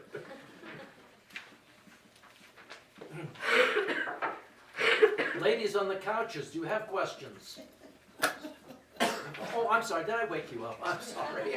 Absorb all this information, it's wonderful. Okay. Well, again, this is why I say to you that if you don't understand the Abrahamic covenant, you're never really going to understand the Bible, because it is the glue that holds the Bible together. And so that's why I would encourage you just go back and reread that section in the textbook, which you probably read quickly over, and that's okay. But go back again and again. That's why on the exam, the essay question that will be worth most is the one asking you to tell me about the Abrahamic covenant. It's all aspects of it. Okay, are we good? All right, I hope so. Because if it's unclear to you, please chat with me about it. Be glad to go over points with you, because if you walk away from this class and you don't really understand the Abrahamic covenant, that I think is going to be a detriment to a lot of your own study of the scriptures. Okay, having said that several times now, let's move on. Okay, let's go back to where we, in Genesis 12:2, in the first giving of the Abrahamic covenant, God said, I'm going to make of you a great nation. All right, and the elements of a nation are people, law, and land. And so the people aspect is developed from Genesis 12 all the way through Exodus chapter 1. The law aspect will be given in Mount Sinai, but found in Exodus, Leviticus, and Deuteronomy. And the land aspect will come in the days of Joshua. So, we should be, I think, in your notes on page 16, and some of this we're going to go through rather quickly. We have to, but hopefully you know enough about the stories that they're somewhat familiar to you, and from your reading as well. Genesis chapter 15 is an important chapter because of the ratification ceremony that's there, where God, on oath, made a legally binding covenant, even though, of course, he didn't really need to. But God also says something of importance in Genesis 15 that prepares us for the book of Exodus, and the beginning of Exodus, and that is that Abraham is told that his descendants are actually going to end up in Egypt, which would have been somewhat of a surprise to Abraham. But they're going to be down there for centuries, actually. And they aren't going to go down there on some vacation. They're going to end up being slaves down there. Now, he doesn't tell Abraham how it's all going to happen, but just the fact that it is going to take place. Now, remember in chapter 15 that one of the reasons why God ratified the covenant with the sacrifice, the splitting of the sacrifice, was Abraham was concerned about the fact that there just aren't any children. And, it's really difficult to argue that Sarah and I are a great nation. I mean, no one's going to believe that. And we don't have any kids. So, when we come to chapter 16, we read this. Now Sarai, Abram's wife, had borne him no children. She had an Egyptian maid whose name was Hagar. Now, earlier in chapter 16, in fact, if we could, just take a second and go back to a couple of chapters. In chapter 12, you'll see the famine in Pharaoh. See that in your notes there. That Abraham went down to Egypt to avoid famine, and that's when he said to Sarah, who evidently was quite an attractive woman, even at her age, she was to say, she's my sister, because these absolute monarchs had a habit of killing husbands and taking their wives if they wanted them. And so Abraham sort of hedging his bets. And of course, that's partly true because Sarah was a half-sister, same father, different mothers, but they go down. Well, anyway, when they come back, after Pharaoh is ticked off at them,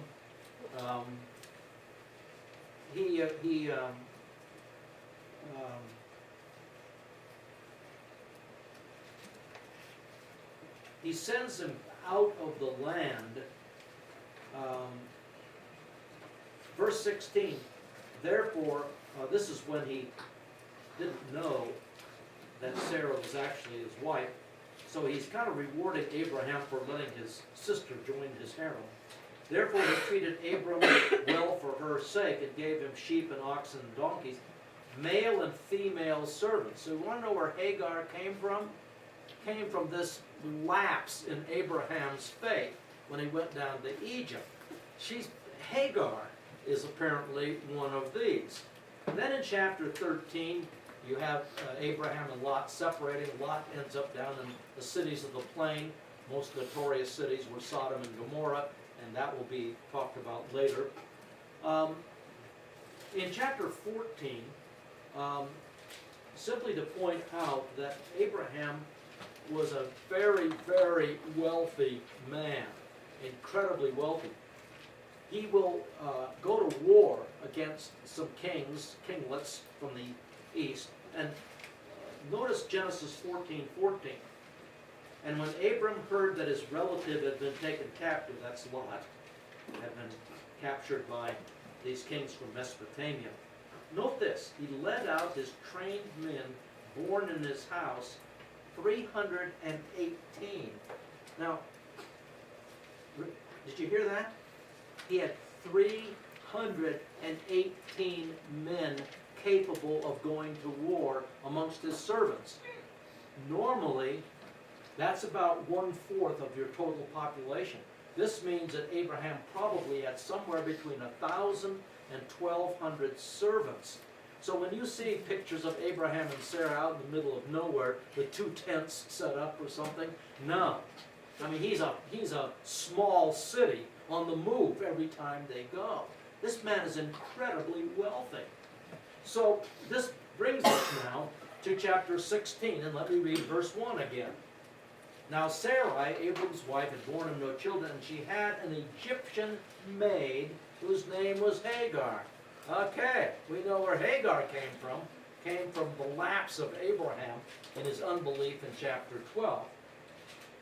Sarai said to Abram, now behold, the Lord has prevented me from bearing children.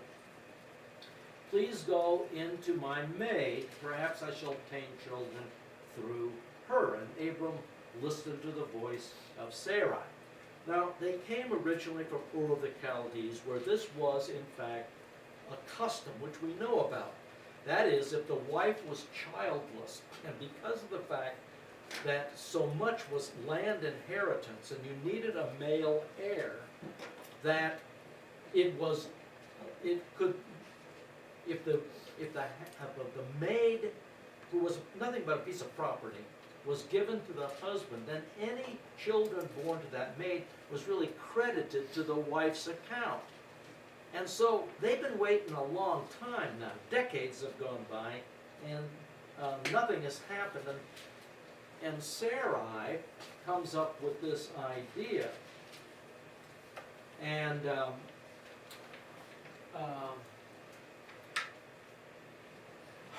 you can see what the concern is. They've been in the land now, or it's been about 35 years since God originally said, I'm going to make of you a great nation. And there's simply no children. So they have the plan is to get Hagar pregnant, and then the child will be credited to Sarah. Well, Sarah very quickly realizes that this is a huge mistake, and she sort of blames Abraham for it, which I still scratch my head on that one a little bit, but we're not going to get into that unless we have a huge debate in here. over male-female relationships and husbands, wives, and that type of thing. So Hagar bore Abram a son, and Abram called the name of his son, whom Hagar bore, Ishmael.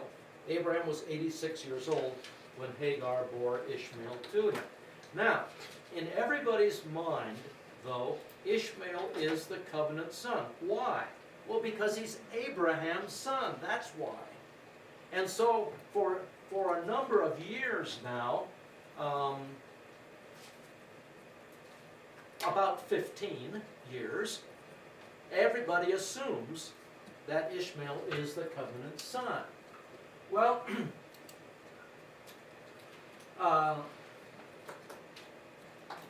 God then appears to Abraham and also to Sarah, reaffirms that nations are going to come from you, kings are going to come from you.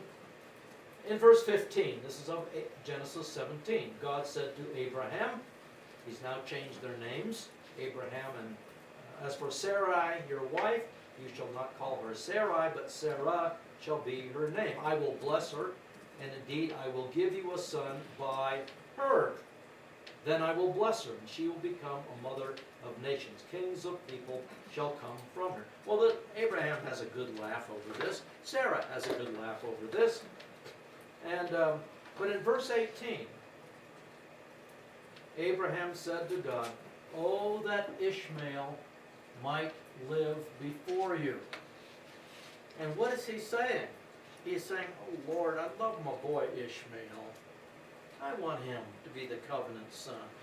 No doubt, as Ishmael's growing up, Abraham has shared with him how God has appeared to him and how now he is going to be the covenant son, that he will become the patriarch. It is through Ishmael that God is going to bless the world and all of those things.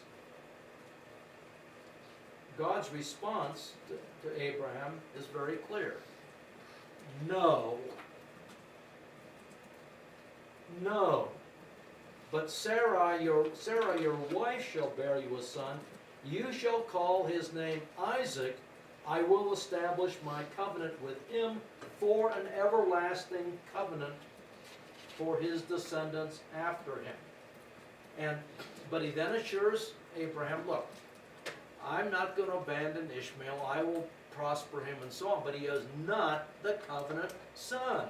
The covenant son will be the offspring of you and Sarah. And so, Isaac is in fact born. But he is going to be the covenant son. And as the text says, Abraham is in fact 100 years old when this happens, and Sarah is 90. Unusual, to say the least. So,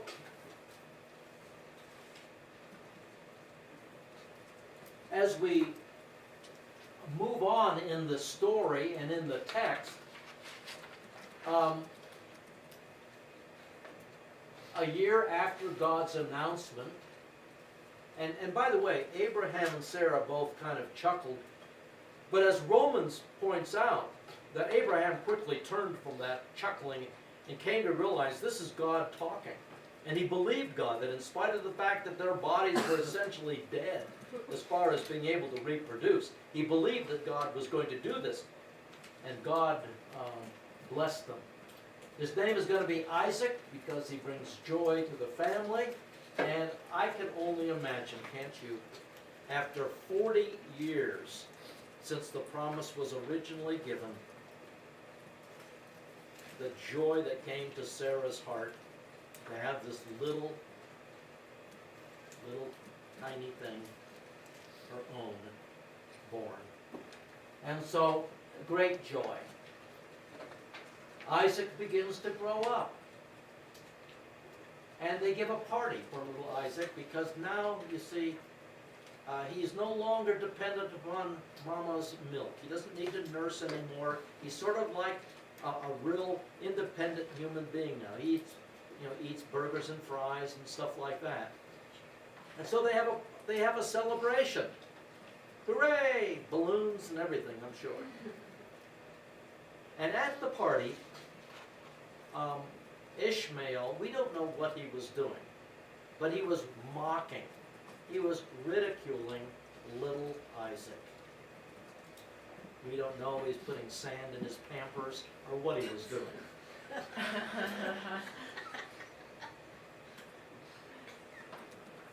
But Sarah was ticked off. And she said, get that delinquent out of here. And his mother. See, Sarah has been regretting for a decade and a half now her idea of getting Hagar involved. This was not a good idea. And of course, Ishmael and Ishmael's descendants, along with Esau and Esau's descendants, and they did intermarry, Ishmael's descendants and Esau. And who are those people today?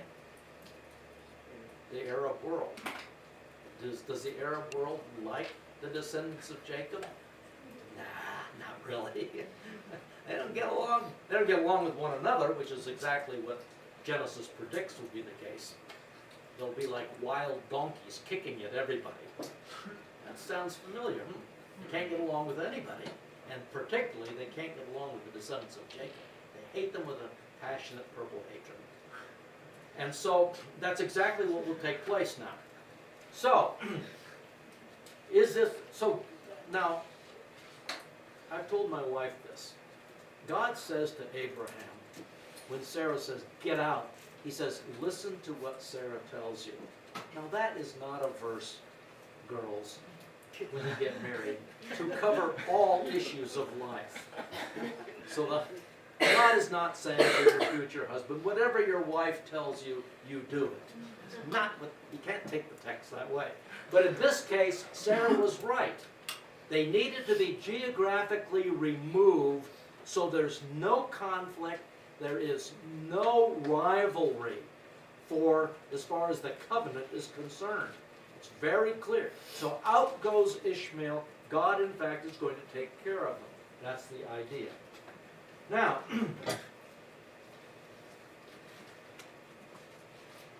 time passes. How much time, we don't know. I'm going to take a guess that it's 10 years, 15 years. That's a guess. Isaac is not a little baby. He's not a 4-year-old toddler toddling behind his dad.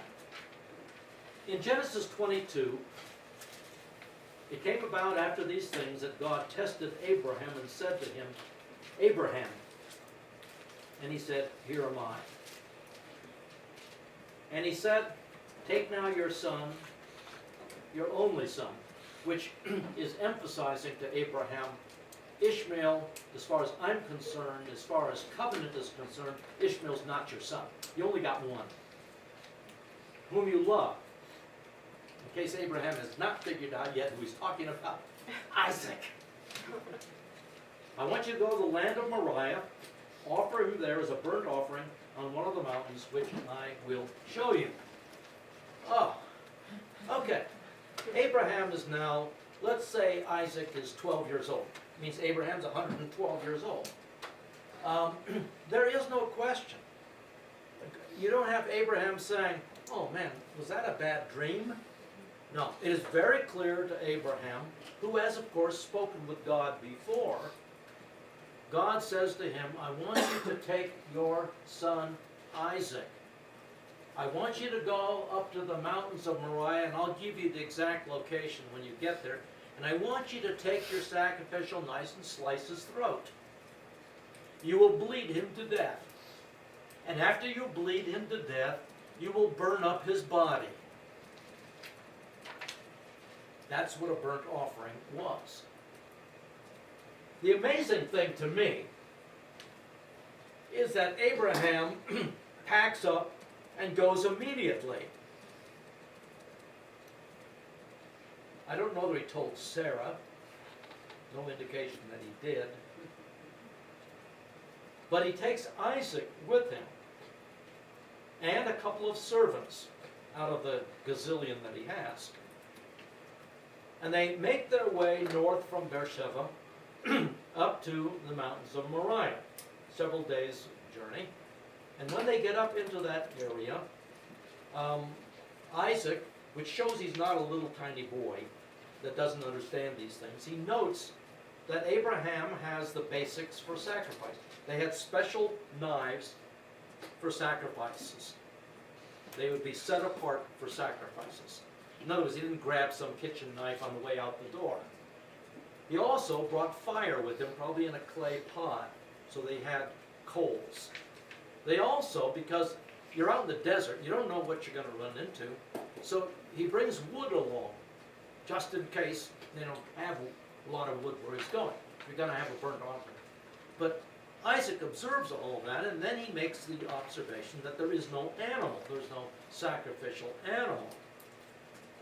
And at that point, Abraham, simply tells Isaac not to worry about it. God is going to provide. Did Abraham know what was going to happen? Not really. But at any rate, off they go. But it does show that Isaac is not a little tiny boy. And so we're somewhat amazed, and let's give credit where credit is due. In verse 9, they came to the place that God points out and said, okay, this is the place. Abraham then told Isaac, he said to him, my son, I've got news for you. Good news and bad news. The bad news is you're the sacrifice. The good news is God's going to raise you from the dead. Now, has that ever happened before? No, it hasn't. But this is why Abraham is included as he is in Hebrews 11. Because he believed God, didn't he? What is faith? Faith is believing what God has said. And God has said what? Loudly and clearly, again and again, Isaac is the covenant son. Abraham concludes one thing, and that is that God's going to raise him back from the dead. He has to. Because God has said there is no other option. He is the covenant son. By faith, Abraham, when he was tested, offered up Isaac. And he who had received the promises. The promises, what are those? That's the unconditional covenant. The commitment of God was offering up his only begotten son. And it was he to whom it was said, in Isaac your descendants shall be called. Abraham is betting his son's life on the veracity of God's promise. He considered that God is able to raise men even from the dead, from which he also received him back as a type. So, we know what happens. We know that he's back. And by the way, let's say Isaac is 12 years old. Who can run faster? A guy who's 12 or a guy who's 112? I don't know. I've never seen a race between two like that. But my guess is the 12-year-old. And Isaac could have said, you are out of your mind. I am out of here. Mom! And he takes off running. Abraham's not going to catch him. Abraham binds him up, which indicates cooperation on Isaac's part. I mean, come on now. If your parents said to you, I'm going to offer you up as a big offering, but God's going to raise you back from the dead. I mean, are you buying into that one? Well, probably not. But remember, these are patriarchs, remember? They have life and death. I mean, they are unusual as far as their power and authority is concerned.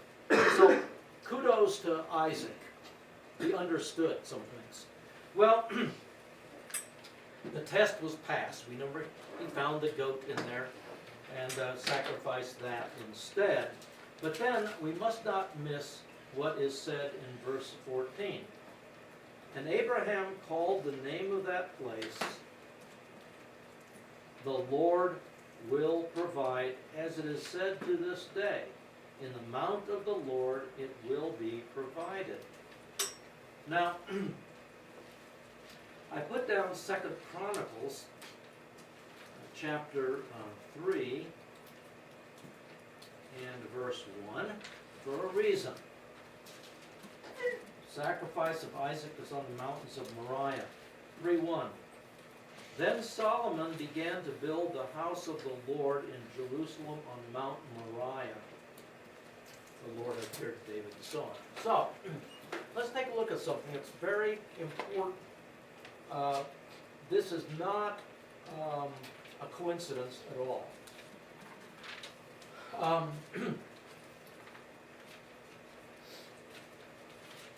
Later on, when David becomes king, he takes the Jebusite city, which is this right here on Mount Zion. It is not a large area, and he built his palace there. And in fact, one of the things, and you can talk to Jeanette about this afterwards, well, because when we went to Israel in last March, you go and visit the archaeological dig that's going on Mount Zion, where they have in fact uncovered the palace of David and are beginning to develop that and so on. It's a fascinating thing. But Mount Zion is packed in David's day. It's actually a very small area. And so David wanted to build a temple, and God said no, but he would let Solomon build it. And so north of Zion, this next little mount is called Mount Moriah. And on Mount Moriah, Solomon will build the temple. He'll also build his own palace. But the key is that on the Temple Mount, you have Solomon building his temple. And it is there that is the site of the crucifixion. There's a lot to what Abraham said when he said, on the mount the Lord will provide. And of course the outstanding thing is that who was it that stopped Abraham from killing Isaac? Was the angel of the Lord.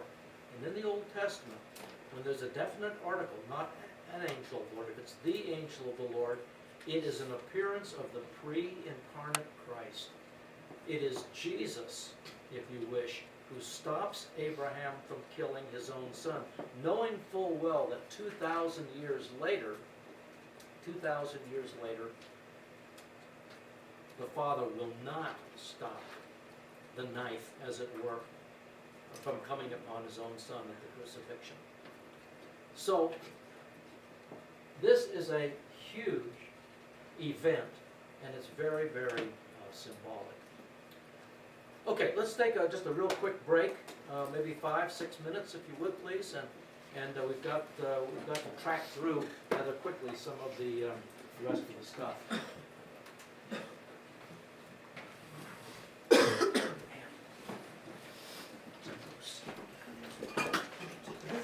He was headed over here. He crossed over. Here he is. He's coming down. Outside the window. Whoa, there's a wild moose right there. Hey. How's it going, bro? Is it the bull or is it the mom? Where's the baby? Oh, wow. Little bull. This is the only college in America where a moose will walk outside your classroom. It's like Truce is there's a moose. Truce is the. Watch this. We tried. A moose. A moose. My wife did. Yeah, a moose pillow. We have moose up ornaments for our Christmas tree. I like You it a can't lot do that. too. Yeah. So he said he was on and then like when Abraham named him, So that spot there was where, that was where Isaac was going to be sacrificed, and where the temple was built, and where the temple was built. Right. Okay. That's on the other side. The material taken for the Temple of Solomon was taken from the rock quarry on Mount Moriah. And where the crucifixion site is most likely is in the end of where they stopped quarrying the rock. And that's where I believe you have the place of the skull. You have Skull Rock there. Even today, it's been, when you go there, you go to the Garden of Eden, you have the scarp of the rock there, which has over the years it's eroded away. I mean, it's But you down can to, still like, see it, 6 they've other got people, pictures of what it and was they didn't like sell in the it. 1920s. But that's probably, when they got to that point, the rock was Yeah. no longer any good for building, it was too, fragile, it breaks up. But, I mean, the huge stones that were taken from the rock quarry there. What did, what did come around the end of the mountain? Well, it's something called, it's the place the Lord will provide, Okay. verse 14. Yeah, cause like I put my shoe drawer out there. I'll be right back. The greatest blessing of the morning for man is that you saw a moose. I got a drink. Has nothing to do with class, Lots of but it's a candy. moose. Guess I can't go If that you open the door, it'll be like 50 feet from. I woke up this morning and I took I I don't know. I think maybe my watch has been like too tight or something. But like seriously, it's just like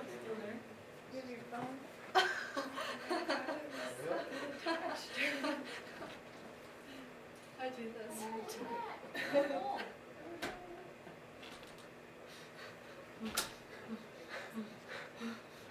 my head was just taking my watch off.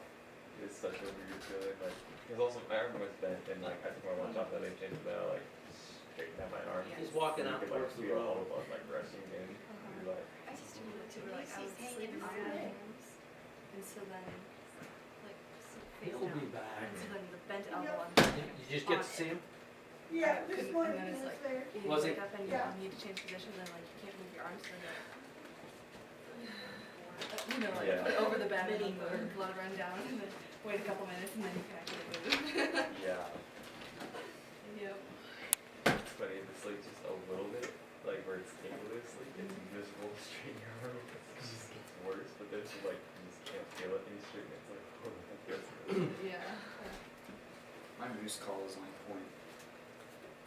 Just saying. Would you like to demonstrate, No, I'm good. Please? please? It's pretty cool though. He was really close. We need to hear. One year we were sitting in the lodge part, and the guy comes right up to the window, and he's got his Wow. nose up against the Oh, window cool. looking in. That's crazy. Yeah. It is. So the Also Jebusite needs fire. city in Jerusalem. I thought is it some in Jerusalem? I thought that it was Jerusalem. Well, it is, that's, Okay, so that's true. yeah, now today, and Jeanette will explain all of this to you, but today when you see pictures of Jerusalem, you see the wall Did I see a around the turkey? old city, well, that's Crusader. But it's interesting, and this is true, you see where the yellow and the two walls meet there between Yeah. the two mountains? Today, that's where the Crusader wall is. And so actually Mount Zion and the city of David is not in the city walls.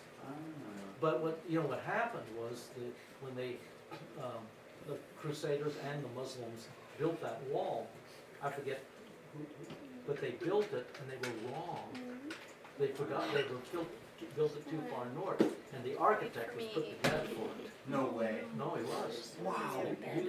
You blow it like that, you don't even get David City in the middle of this thing. You built a wall in the wrong place. I mean, yeah, that's it for you. We canceled your contract. You have to do it. Come on. You have to do it. Guys, stop it. You guys don't have rights. It's patented. Patented. I'm sure it's in there because in the past you got students put single spaces on it. Okay, class, Wow. let's go ahead and get started. Nice. I know. It was. While Julie came and stole it. Okay,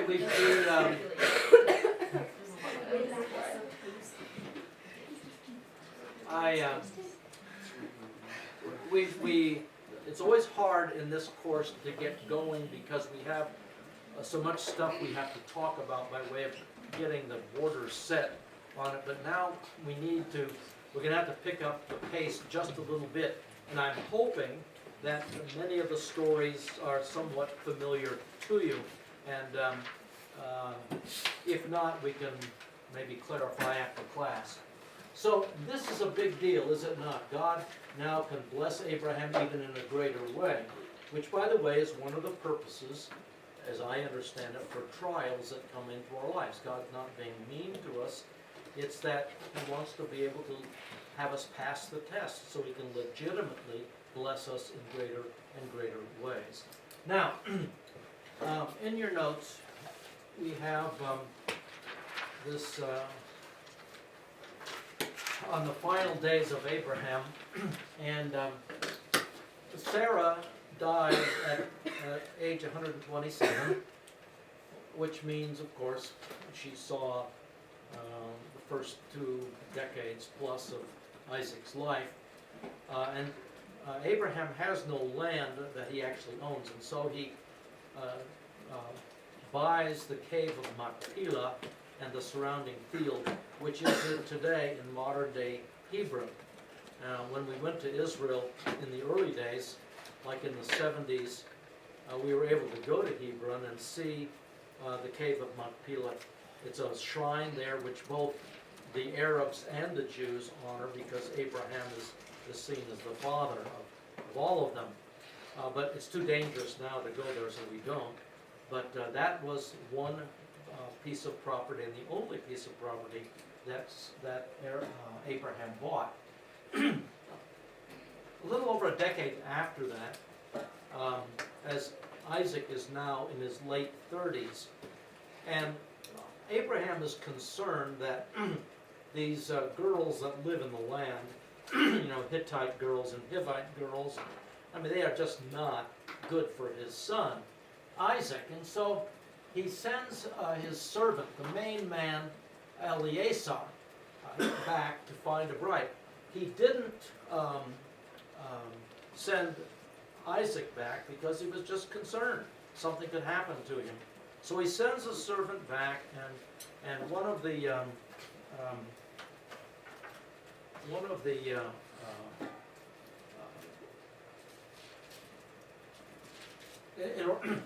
he sends Eleazar back, and he gives him the mandate to get a bride for his wife. And so Eleazar basically asks the Lord, I don't know what to do, but I tell you what, Lord, could you please, I want to obey my master Abraham. Would you please let me get the right girl? And he comes up to a well, and his prayer is, Lord, the girl that will say to me when I ask for a drink, she'll say, yeah, sure, I'll give you a drink. And by the way, I'll get water for your camels as well. Now keep in mind, we're not talking 2 camels here. There's likely a small caravan of camels because they come loaded with gifts and that type of thing. So it would be a big deal to give water to all these huge sponges that would, after a 200, 300, 400 mile trip, whatever it was. And so he goes to the well, and lo and behold, the first girl out, he says, could I have a drink? And she says, yeah, and by the way, let me take care of your camels too. And it's a girl by the name of Rebecca.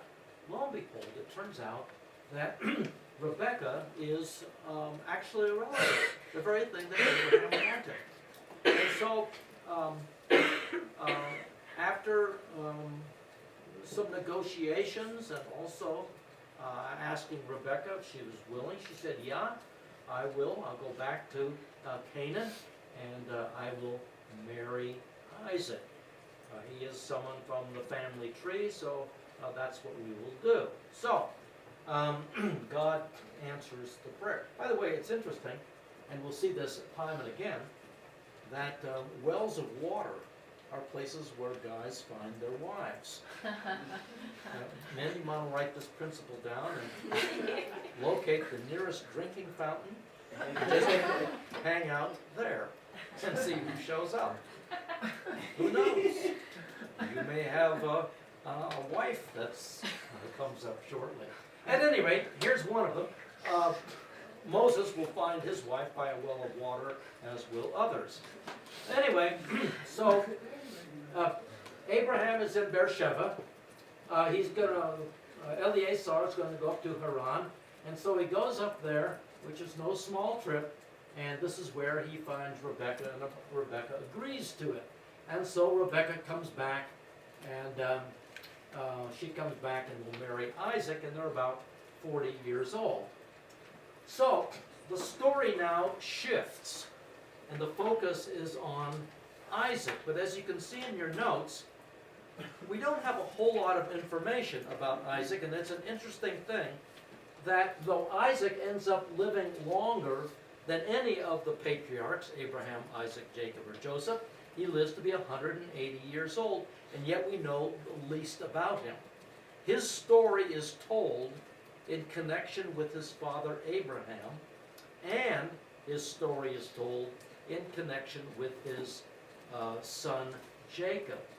And so that's why I say that Isaac is the son of a great father, the father of a great son, but in some ways he himself is not seen as great as either one of them. And he's sort of like almost, and I don't mean to demean him, but a bit of a transition individual, because Jacob will become a rather key in the whole story. So, in chapter 24, he will marry Rebecca. And we'll get to the story of the sons in a few moments, but the basic idea here is that Isaac is 40 years old when he gets married. And about 20 years go by before, and they still don't have any children. And again, as we mentioned yesterday in our overview, God is making a point and underlying that point, and the point is that I am in charge of peopling this nation. I understand that normal sexual, biological processes will take place. You're not going to magically produce children, but I am the giver of life, and especially with this nation, I am the one who's going to give life to it. And so, it isn't just like anybody else. And so God is communicating that point. They pray, and in fact, they do have children. And they are, those two will be the twins Esau and Jacob. Now, just jumping ahead for a second, in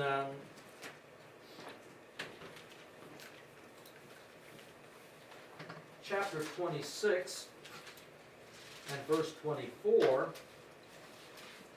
and the Lord appeared to him the same night. This is appeared to Isaac. The Lord appeared to him the same night and said, I am the God of your father Abraham. Do not fear, for I am with you. I will bless you, multiply your descendants for the sake of my servant Abraham. Back in chapter 26 and in verse 2, the Lord appeared to him. Don't go down to Egypt, he says. Sojourn in this land. I will be with you and bless you, for to you and your descendants I will give all these lands, and I will establish the oath which I swore to your father Abraham. So in chapter 26, God appears to Isaac. And again, this is not, therefore, for Isaac just hearsay stuff from his father. God himself appears to Isaac. The other thing that's given to us quickly is in chapter 35, and where Isaac dies. And let's see.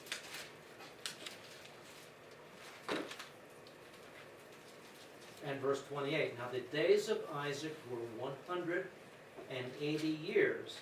Isaac breathed his last and died, and was gathered to his people, an old man of ripe age, and his sons Esau and Jacob buried him. So, that in a thumbnail sketch, and we didn't go into it. He dug some wells, and had some conflicts and agreements and all those kinds of things as a part of natural life. But there really is not a lot given about Isaac. Again, in connection with his father Abraham, that being the covenant son and how God established that, the story on Mount Moriah, and then we fast forward to Jacob, and the story of Isaac really is intersected with Jacob. So, with that in mind, we have the story. And again, I'm hopeful that this is familiar to you. We hear these stories often, and so we don't have the time to go into any detail. When Isaac and Rebekah were concerned about their childlessness, they prayed, and Rebekah got pregnant, and there was something about, even though she'd never been pregnant before, there was just something odd about this. And she went to the Lord and discovered that actually she was having twins. But at that time, God said something that they both should have listened to. I think Rebekah did, Isaac did not. And that is that the second born would be basically the covenant son. The firstborn would be subservient to the second born. Now technically, it shouldn't have been that way. Technically, the first one out, gets the prize. And but God said, no, not this time around. Now, why did God allow Jacob to be born first? Don't ask me questions like that. I don't have the slightest idea. Now, when the story involves now this time of the giving of the blessing, you got to understand that when we put all the data together, these boys are actually not boys. They're not teenagers. They're actually in their 70s when this takes place, which sort of boggles our minds. Now, an important word at this point about two concepts of the birthright and the blessing. The birthright belonged to Esau because he was the firstborn. Now, the father's blessing was not necessarily geared to honor the firstborn in a greater way. And this becomes important in the story, as we'll see in a moment. Now, Jacob knows full well, because I'm sure Rebekah told him many, many times, before you were born, Jacob, God told your father and I that you would be the covenant son, and that you would be primary and your brother would be secondary.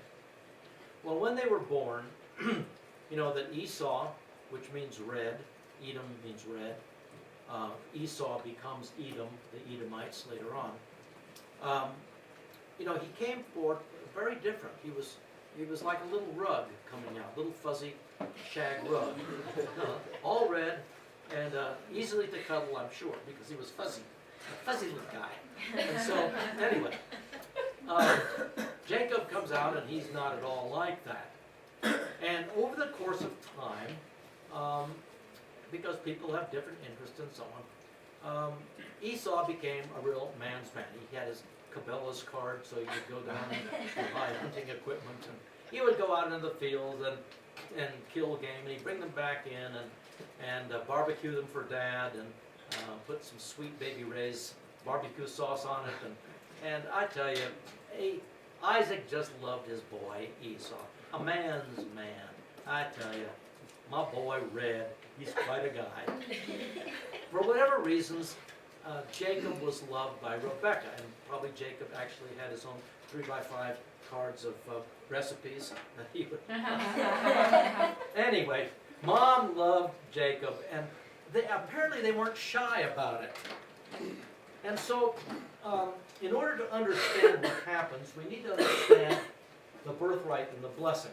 The birthright gave a double portion of the inheritance. So, for example, if there were 4 children in a family, the father would divide the inheritance up into 5 parts. the oldest would get 2 parts, and the rest would get 1 part. My wife Ann is the oldest of 6 kids.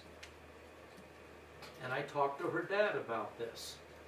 I said, now, your daughter is the oldest. She should get a double portion of whatever you have. The rest of the kids did not buy into the idea, even though it is a biblical concept. It shows how carnal her sisters are. But a double portion would be, that was understood. Also, there was great responsibility. Remember, he really functioned as the provider, the protector, and really as the priest of the family. And this had great obligations. And I think that this is part of the reason why Esau, only part, why Esau may not have been as enthusiastic. That he really had huge responsibilities if he became the birthright, the patriarch.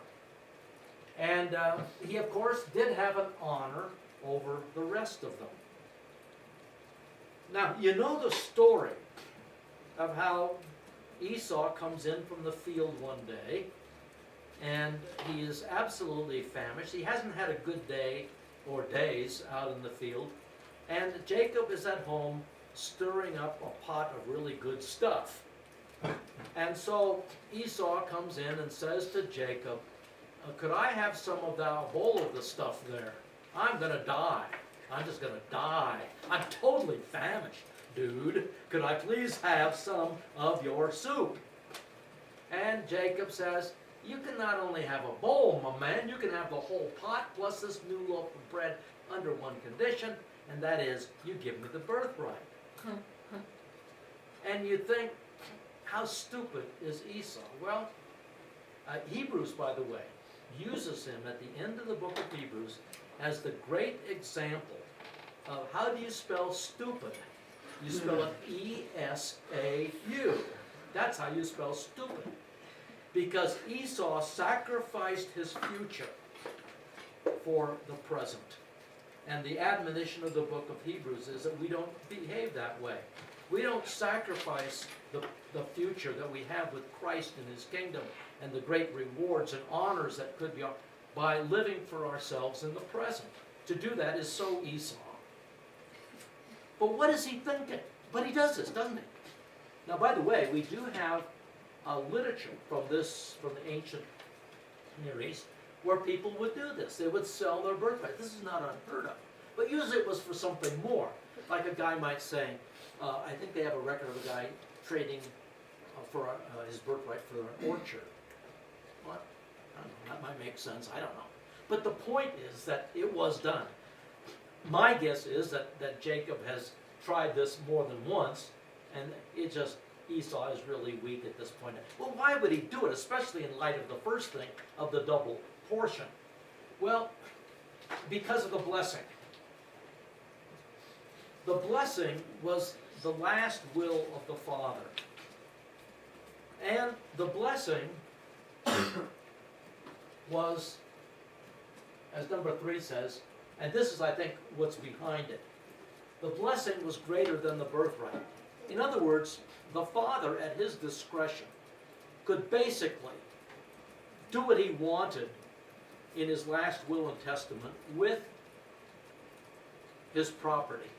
So that if he liked his 5th son the best, theoretically, he could give his 5th son all of the goodies, or most of the goodies. Now, so the blessing was greater than the birthright. I think Esau was banking on that, and he was right. That's exactly what his father intended to do. Now, from what we understand, there was in fact a formula, a verbal formula, so that when the verbal formula was given, that the pronouncement was legally binding from that point onward. It was understood culturally that that was the case. Not unlike people today gathering at the at the lawyer's office, reading the will, and then parceling things out. This was sort of legally binding. Well, on this particular day, as you remember the story, Esau believes he is dying. Isaac believes he is dying. He is 137 years old. He doesn't feel good. Has a bad case of the flu, or whatever it is, and he's blind as a bat.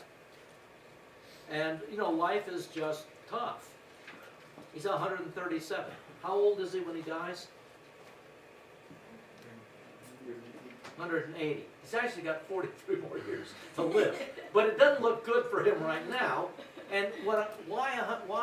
Well, he probably doesn't feel good, but his brother, Ishmael, died at 137. So maybe there's some superstition involved. You die at 137. So at any rate,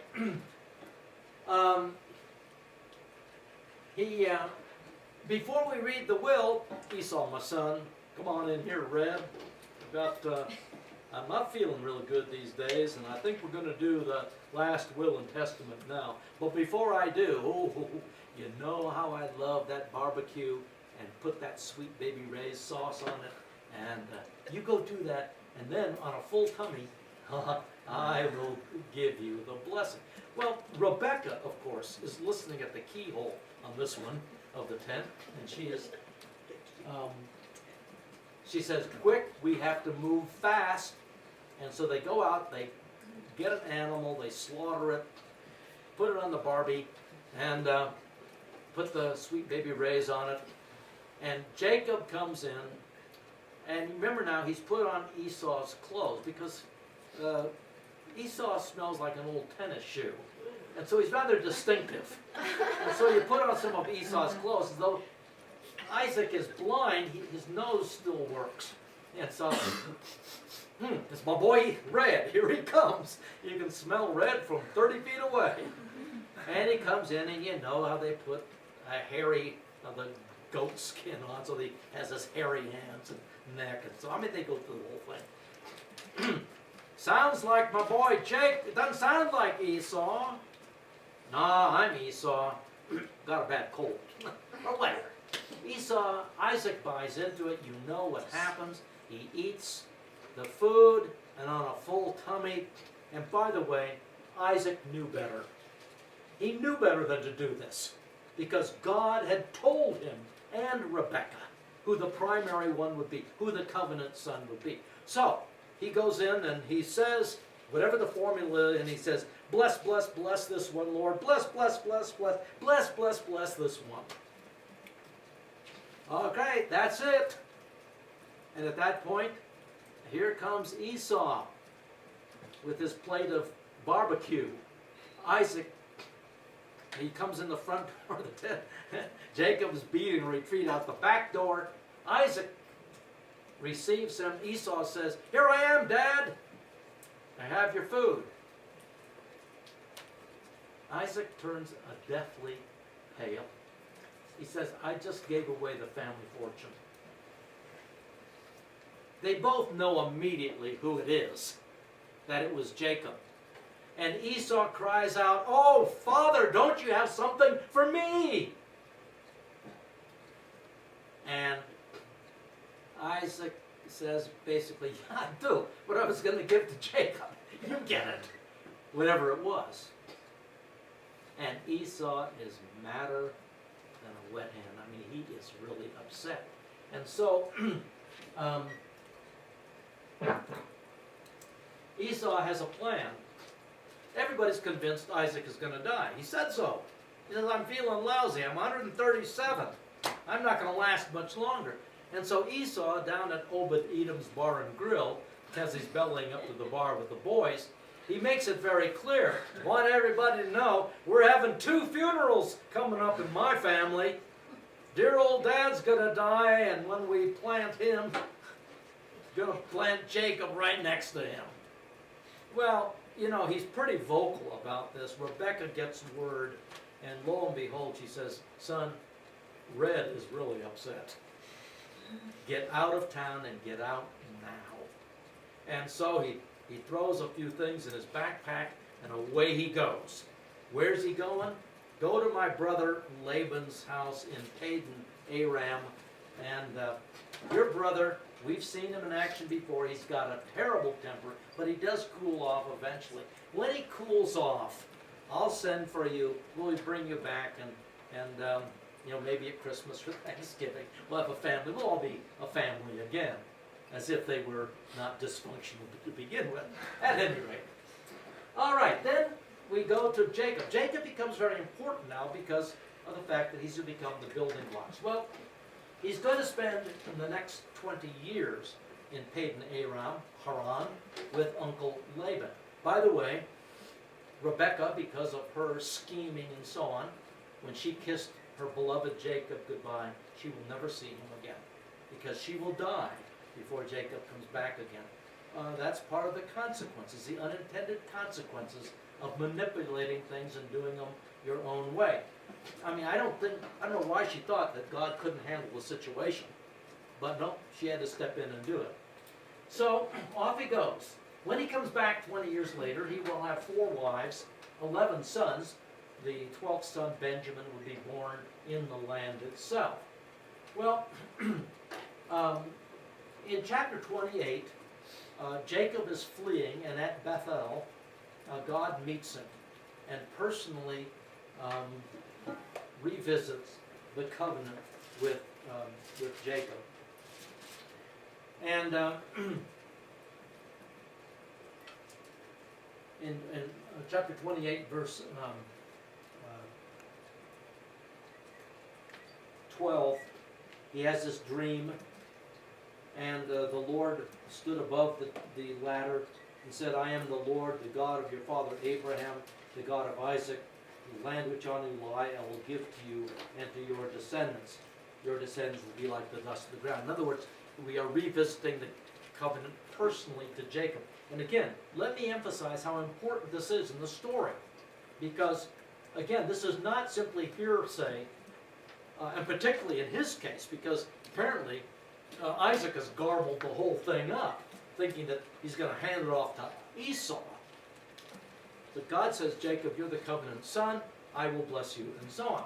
So, with that in mind, Jacob heads back, and wouldn't you believe, at a well of water, guess who he finds? Jacob arrives at this well, and verse 9, while he was speaking to them, Rachel came with her father's sheep, and so she's taking care of the flocks. Oh! Verse 11. I've always wondered about this. As a girl, I'm not a girl, but I would wonder what a girl would think. Guy comes up, Jacob kissed Rachel and lifted up his voice and wept. I don't know if you've had that experience, girls, where some guy kisses you and then he breaks down crying. Oh well. We'll have to move on with the story here. I'm not sure if there's anything here with mine. Now, so Jacob is well received. He helps with the watering of the flocks of sheep. She kind of protects Rachel. And then we are told in verse 16, which the plot now thickens, now Laban had 2 daughters. The name of the older was Leah. The name of the younger was Rachel. What? Leah's What? We have a Leah and a Rachel? Yes, that's why they stay away from this study, this particular study. Just The year that Leah and Rachel were in this class, there was also a guy in the class named Jacob. Let me tell you, you could cut the atmosphere as we were going through this story. You have to talk about the text, don't you? Now, Leah's eyes were weak. Now, understand, in biblical lingo, this means she was homely. I mean, Leah, what can we say about Leah? She has weak eyes here. The eyes were the seat of beauty. And if you had weak eyes, that's just saying, this is one homely chick, you know? I mean, she doesn't have a whole lot going for her. Rachel was beautiful of form and face. All right, we have a very different thing here. Well, Jacob loved Rachel. Man, he said, what a girl. So he says to Laban, I will serve 7 years as basically a servant for wages, and I will then get Rachel. Laban says, sounds like a plan to me. Get some free labor here. And so Jacob served 7 years. True love, because Jacob served 7 years for Rachel, and they seemed to him but a few days because of his love. I mean, we're talking true love here. That's what they're talking. And so the day for the wedding comes, the bride is heavily veiled, you know the story. They come up and lo and behold, she signed, sealed, and delivered, and eventually discovers it's old weak eyes he gets.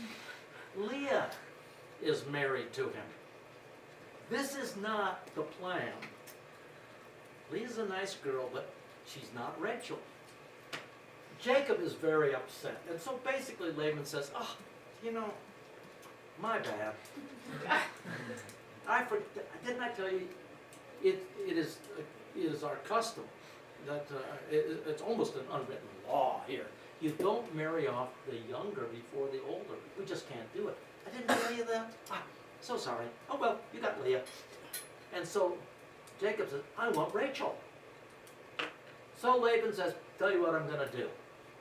You have your 7 days of honeymoon with Leah, and then you can marry Rachel. But you give me 7 more years. So actually, Jacob gets married twice in 8 days. He doesn't. I mean, he's not putting in another 7 years and not have Rachel. You can count on that. Who knows what Laban will come up with then. So he gets Rachel, but the agreement is 7 years. So you have these. Now he has 2 wives, and so Jacob went into Rachel also, and indeed he loved Rachel more than Leah. Now the Lord saw that Leah was unloved. And this was very, very sad. Very, very sad. Truly a sad situation. You can imagine, they would be sitting on the couch in the evening, watching TV, and eating popcorn. But imagine, Jacob and Rachel are snuggled at one end of the couch, Leah is at the other. No popcorn for Leah, just Jacob and Rachel. They go down to Sam's Club or some other place to go shopping. It's Jacob and Rachel. Leah stays home. It was a terrible, terrible situation. And so the Lord sees this. And so, what have we had a problem doing so far? It's peopling the nation, haven't we? And we don't have a very big nation. So now, the Lord says, you know what? I'm going to have Leah's stock rise pretty rapidly here. And so, verse 32, Leah conceived and bore a son and named him Reuben. For she said, the Lord has seen my affliction. Surely now my husband will love me. Isn't that sort of sad, though? My husband will love me now that I've given him a baby boy. Now, we didn't wait 10, 15, 20 years for this. This happens immediately. So this is unusual. This is not like grandpa and grandma. This is not like mom and dad. We have an instant baby boy, Reuben. But she conceived again. And she had another son. Because the Lord has heard that I am unloved, He gave me another son. She named him Simeon. Wow! We have 2 boys. She's pregnant again. A 3rd son is born. Name is Levi. She conceived again. I mean, this is an amazing thing. Absolutely amazing. Unheard of in the family. And she bore a son, verse 35. This time I will praise the Lord. Therefore she named him Judah, and she stopped bearing. Now this, of course, doesn't make for great family relations. Rachel saw, verse 1 of chapter 30, that she bore Jacob no children. She became jealous of her sister. Leah's stock is really rising rapidly. 4 boys, probably in the matter of 5 or 6 years. Now, anyway, we'll go on. Don't worry about that so much. Now, so Leah has Reuben, Simeon, Levi, and Judah. Now, I can't prove the next thing. Please don't write the next thing down because I can't prove it. However, I think that Leah began to decorate the house differently. And I think in the family room, she put this up. I can't prove it. I can't prove it, but anyway. All right. Now, when Rachel realizes that she's not having any children, she pulled a Grandma Sarah. She said, I'm gonna give my private handmaid to my husband, and any children born of her will become mine by legally. And so Bilhah is given to Jacob, and 2 sons are in fact born, Dan and Naphtali. And these are oftentimes called the sons of the concubine, along with a few others. Well, Leah has stopped giving birth to children, and so she now says, well, if Rachel can do it, I can do it. And so Zilpah, her private maid, comes along, and 2 more sons are born, Gad and Asher. At that point in time, Leah bears 2 more sons, Issachar and Zebulun. She does have a daughter, and we don't know that there aren't other daughters born. It's just Dinah is mentioned because she will play a significant role when they go back to the land.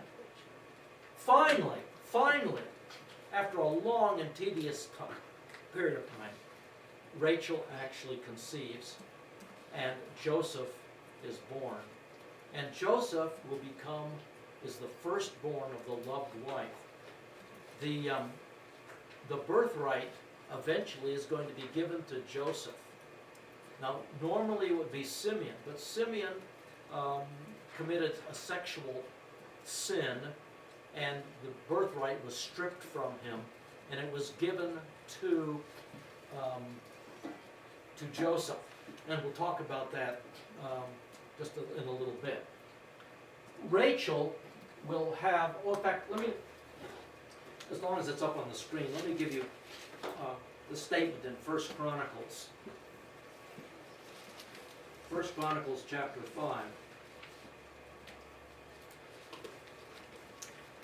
Now the sons of Reuben, the firstborn of Israel, for he was the firstborn, but because he defiled his father's bed, his birthright was given to the sons of Joseph, the son of Israel. So then he says in verse 2, though Judah prevailed over his brothers, and from him came the leader, yet the birthright belongs to Joseph. Now, hold on to that thought, because what does the birthright give as far as the inheritance is concerned? A double portion. And that's why when the land is divided up, you don't see a tribe of Joseph there, do you? You don't have Joseph 1 and Joseph 2. What are the tribes named? Who are the sons of Joseph? Ephraim and Manasseh. And what Jacob is going to do in Egypt before he dies, he's going to adopt the sons of Joseph as his own. He puts them on the level of his own sons. And so when the land is divided up after Joshua's day, it will be given to Ephraim and Manasseh. That's a double portion of the inheritance. He is the firstborn of Rachel. He's actually son number 11. So, in your notes, and then number 12 son is Benjamin. He's born back in the land of Canaan. Now, I'll just put this up. This is in your notes, so we don't need to go through it, but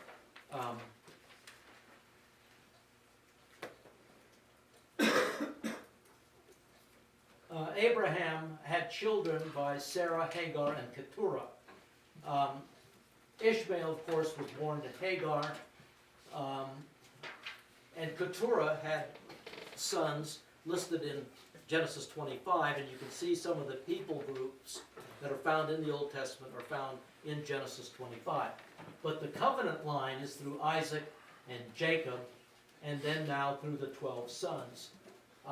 So now you actually have the makings of a nation. So Jacob now, after 20 years, comes back into the land. He has with him Leah and Rachel and Zilpah and Bilhah and 11 sons. When he gets into the land, his beloved Rachel gives birth to son number 12, but she dies in childbirth. In the area around Bethlehem is where it happened. But now, Jacob, by the way, on the way back from Haran is when he wrestled with the Lord, and he had his name changed to Israel. We're not sure what it means, whether it's Prince of God or prevails with God or whatever. We're not quite sure. But the point is that the name Israel is now Jacob's new name, and of course, the nation today gets its name from Jacob. Now, the book of Genesis ends with the focus on the son to whom the birthright is given, and that is Joseph. Now, in your notes, on page, which will help facilitate things, on page 19, you have this chart of Joseph's life.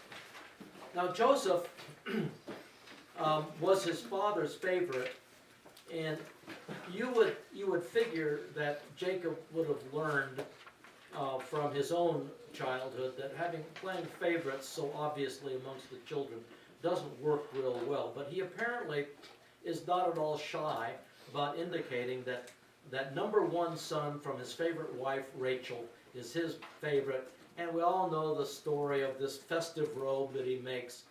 And Joseph is one arrogant teenager.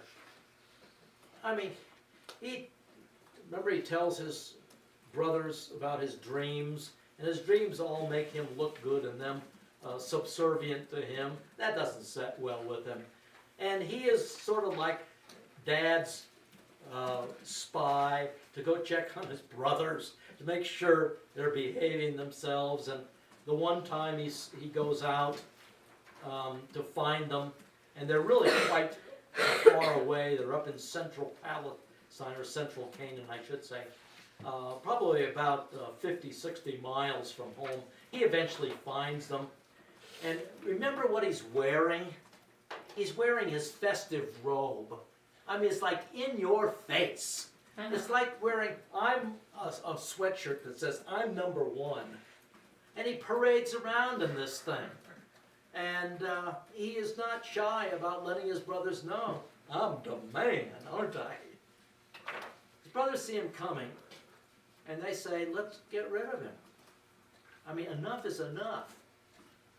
And his brothers were, as you look at some of the stories about his brothers, these guys were rough and tumble guys. They slaughtered a whole clan indiscriminately. I mean, they were not good boys necessarily. So remember that I think is it Simeon? Simeon decides we should kill him. But Reuben says, not a good idea, he is blood. And so the brothers kind of modify their idea of killing him. And so they toss him in a pit, figuring we'll figure out what to do with him. About that time, traders, merchants come by, and they sell him. And they take his festive robe, which they hate, tear it up, put blood on it, and sell Joseph to these traders, and off he goes. Bye-bye, Joseph. Have a good time down in Egypt. Slave boy. They come back, and they say to their dear old father, Jacob, who's, they have this ripped up robe with blood on. Say, we found this on the trail, Dad. Boy, it kind of looks like Joseph. Joseph here, by the way? No, he's not. Is this Joseph's robe that you... It is. Oh, you know what? I'll bet an animal got a hold of him and tore him to shreds. So sorry, Dad, about that. Oh well, let's have dinner, you know. And so they lie, they cover up, do all kinds of bad things. Joseph, of course, is plunged into the deepest depression about all of this. Joseph is down in Egypt, and we know how he was purchased by the guy who's in the secret service there, Potiphar, in charge of protecting the king and so on, a high-ranking official to be sure. Joseph will spend some years in this capacity. Eventually, because he is so wise and so capable of everything he touches, he does well. He's finally elevated to be the head guy amongst the servants in the household. So he's kind of the chief of them all. Now, Joseph was a particularly handsome young man. Not only did he have all of these abilities, but he was very good looking, apparently. Well, Potiphar's wife, who has been watching too many episodes of Desperate Egyptian Housewives, or the Real Housewives of Cairo, or whatever it is that she's watching,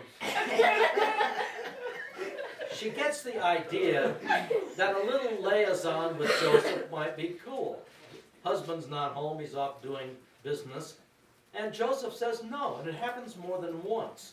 No, no, no. And finally, there comes a day when she's alone with Joseph. The other servants aren't around, and she is very aggressive, and Joseph says no. She grabs him, he fakes right, cuts left, and out he goes. But she gets a hold of his outer garment. When hubby comes home, she of course is humiliated that a servant wouldn't want the wonderful wife of Potiphar. And so she goes through and says, you know, this Hebrew tried to make love with me, and I screamed, and he left his robe and took off out of here. Now, I think that Potiphar doesn't trust her any farther than he can throw her. I don't think that he believes her. But what's he going to do? It's a he said, she said. He doesn't kill Joseph, which he could do. He's a piece of property. He puts him in jail instead. And in jail, he matures. I think Joseph is beginning to grow up a little bit. And again, he excels there. God blesses him. And I think there's a level of maturity that's beginning to set in to Joseph. While he's in jail, remember he has a couple of jailbirds in with him, a baker and a butler, and they had dreams, and Joseph interpreted their dreams. And lo and behold, exactly how Joseph interpreted them is what happened. One died, the other was elevated back to his position. Time goes by. Joseph had said, hey, when you get out, remember me, would you? I'm in here on false charges.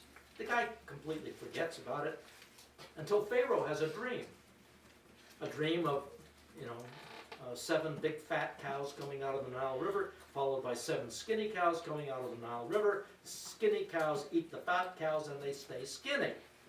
And he has a similar part 2 of the vision about ears of corn. Well, these ancients were always convinced that the gods were indeed speaking to them through dreams and visions. And they had people who this was their job, was interpreting dreams and vision. Nobody could do it. And at that point in time, oy vey, says the baker or butler, I forget which one it was, butler, he says, I forgot. Oh man, there's a guy in prison that interprets dreams. Now Joseph gets up one morning and he puts on his prison garb. He's still a prisoner. Little does he know, when he goes to bed that night, he's going to be number 2 man in Egypt. I mean, when God decides to move, there's no campaign, get Joseph out of prison, no committees formed, anything like that. When God decides to move, he works. And so you know the story. Pharaoh brings him in, goes through the dream, and Joseph says, oh, okay, not a big deal, I can tell you what that is. Oh, by the way, it's not me. It's the God of Israel who gives me this ability. Interprets the dream. There's going to be 7 years of incredible plenty in Egypt, but they're going to be followed by 7 years of intense famine. When he gets done, Joseph says to Pharaoh, you know what? You might be smart, oh high esteemed one, if you would get somebody to take care of this problem. And Pharaoh says, you know what? No one seems to be better than you, my man. You're it. And you know what? You're number 2 man. There's nobody greater in Egypt than me, but after you, everyone else in all of this land is beneath you. What you say goes. You're going to have your own chariot, blah, blah, blah, and on he goes. Your own, 5-bedroom ranch house with a swimming pool, and it's all yours. And so Joseph now elevates to this great position. Well, sure enough, in that position, we are told that he gets married, and he's going to have 2 sons named Ephraim and Manasseh. 7 years of plenty go by. And so when he's 37 years old, you can see his age there, the 7 years of plenty are over. They have stockpiled a gazillion bushels of grain in the land. And the famine hits, and it hits hard. Hits all of the area, including Canaan. And you remember how in Canaan, they're running out of food, they're starving. Jacob says, why do you guys, hey guys, sons, listen to me. Why do you sit around looking at one another? You guys got responsibilities. They got grain down in Egypt. Take money, go down there and get it. And so this is 2 years into the famine, and down they go. And Joseph, as a hands-on guy when it comes to the grain, everything passes through Joseph. And so you remember his brothers show up, 10 of them. Joseph recognizes them immediately. They do not recognize him. Why not? Well, look, he's 39 now. He's not 17. He's dressed as an Egyptian. He probably, everything about his facial hair and everything, he's Egyptian. And furthermore, he speaks the language. He doesn't speak Hebrew. Of course, they don't expect him to see him there either. They have no idea. And he then says to them, who are you guys anyway? Oh, well, we come from Canaan. Have a father there, and we got a brother back up there too. There's 12 of us. One of them's unfortunately passed on. But we have a brother back home, but it's us 10. Oh, okay, you guys are spies, aren't you? No, we're not spies. You're spies. No, really. We're honest men. They're liars, but anyway, we're honest men. Okay, I'll tell you what I'm going to do. I don't think you're telling the truth. I think you're spies. Here, I'll make you a deal. I'm going to take one of you, put you in prison. I'll let the other 9 go back, take your grain back, and next time you come down here, which you're going to be coming down because there's 5 more years of this, you'll be back. But when you come back, you better bring that brother with you. And of course, that's Benjamin, who is his full brother. Well, as you remember the story, eventually they end up going back down again. They're scared spitless because this is not a good situation. But they bring Benjamin. Jacob fights the thing all the way, but it's either starving or letting go. They show up. And we go through the same routine again. But Joseph this time says to them, okay, tell you what, here's a brother from prison. You guys go back, and says to the steward, okay, here's what you do. Here's my cup, my very special cup, my NFL mug here. You stick it in the sack of Benjamin, and let them go out of town, and then send the gendarmes after them. Get the troops on the go. Stop them and say to them, why have you repaid good with evil? You stole my favorite NFL mug. Oh, yeah. It's actually a divination mug, but we won't get into that now. And so you search for it. It's in Benjamin's bag. You'll search for it, and he says, if I find it, the guy who it's found in, he becomes my servant for life. Got that? They find the cup in Benjamin after they've gone away. They can't believe it. Benjamin, what were you thinking? What are you doing this to us? We can't go back to Father Jacob. It'll kill him. He lost Joseph. By the way, it's interesting when you read the text. from the moment trouble comes their way, you know what they attribute it to? What they did to Joseph 20 years earlier. Guilt. These guys have been living with huge guilt. And this is payback time. Well, they show up again, and Joseph then says to them, we're going to have lunch together. Set up the table. And he puts them in birth order. Now, by the way, they speak in Hebrew. He understands them fully. He's speaking in Egyptian and using a translator the whole time, which is very clever ruse on his part. Finally, they come in, and Joseph has a table by himself because the Egyptians couldn't eat with Israelites. And so he sits there with them, and they are scared to death. They figure this is the Last Supper for sure. And that's when I wish someone had their camera phone out, videotape this thing or something, because he gets up and I don't know, we won't. Yeah. When he utters that statement, I am Joseph. I wish we had a camera on every single one of the faces of these men. Benjamin's probably cool. But the others, they said, we're dead men. We are not seeing another sunrise, for sure. And that's when Joseph says what he says. You meant it for evil, but God meant it for good. I have been sent ahead of you. Don't chastise yourselves. How's my father? And he goes on and on. And then, of course, he sends and brings the family down to Egypt. And Jacob, of course, thinks they're pulling his leg, but they now have to confess what they did. You know, that there was a ruse. The ripped up sweatshirt that I'm number 1 on it with the animal blood and all of that. They told the story. And how I would not want to be in the shoes or the sandals of any one of those boys when they had to tell Patriarch Jacob what they had done. But they end up down there, and Joseph's word prevails. You meant it for evil. God meant it for good. By the way, when Jacob dies, as he does after his prophecy in chapter 48, they again are afraid Joseph's going to kill him. They can't get over the fact that, because they figured that as long as Dad's alive, he's not going to touch us. When Dad dies, we're dead meat. And Joseph assures them, I am not going to kill you guys. I know you meant evil, but I meant it for good. So, one final thing. Joseph had made it clear. God sent me ahead of you to take care of the nation.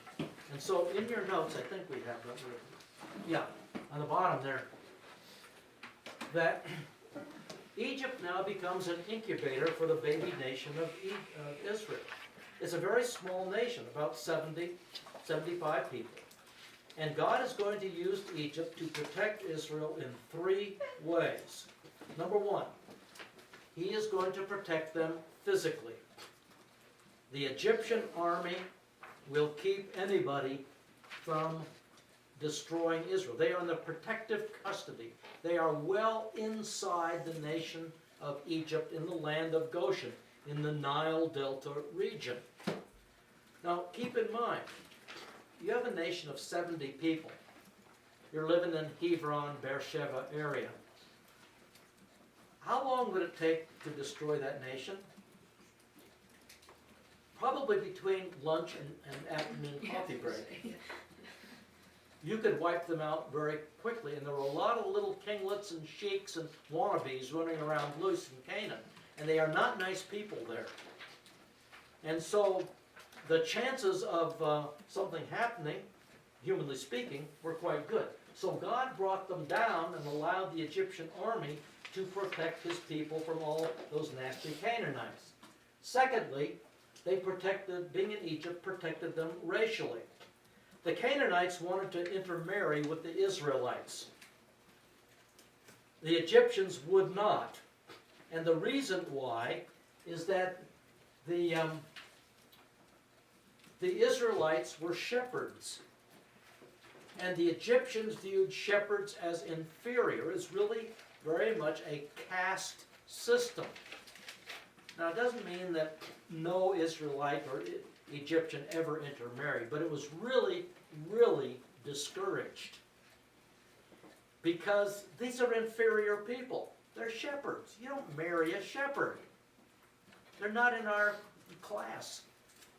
And so, using the natural prejudices of the Egyptians, Israel maintained a kind of racial purity down in Egypt, which would not have happened in Canaan, because the Canaanites were forever looking upon these gorgeous Israeli girls and saying, we want that girl for us, and this way they're protected from that. But probably as important as anything is that Egypt protected Israel morally and spiritually. And as we'll see when we meet this afternoon, the Egyptians were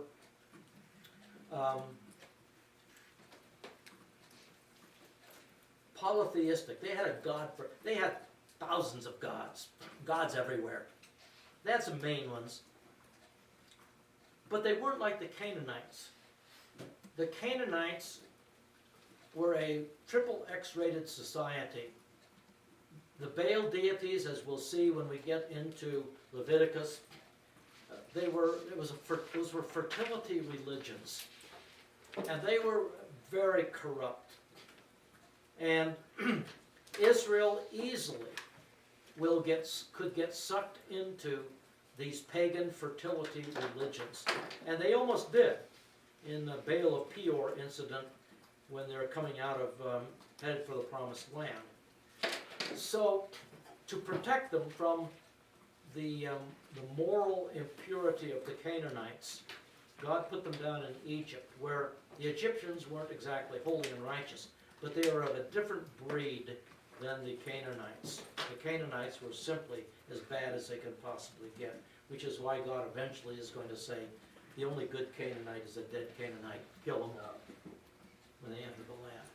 So, when Genesis ends, Egypt is now the protector of the nation of Israel. Things will change, of course, when Exodus opens up. Okay, Lord willing, we will gather together at 4 o'clock this afternoon, and we now have people, or we will have people, and we will also get law as well. Okay?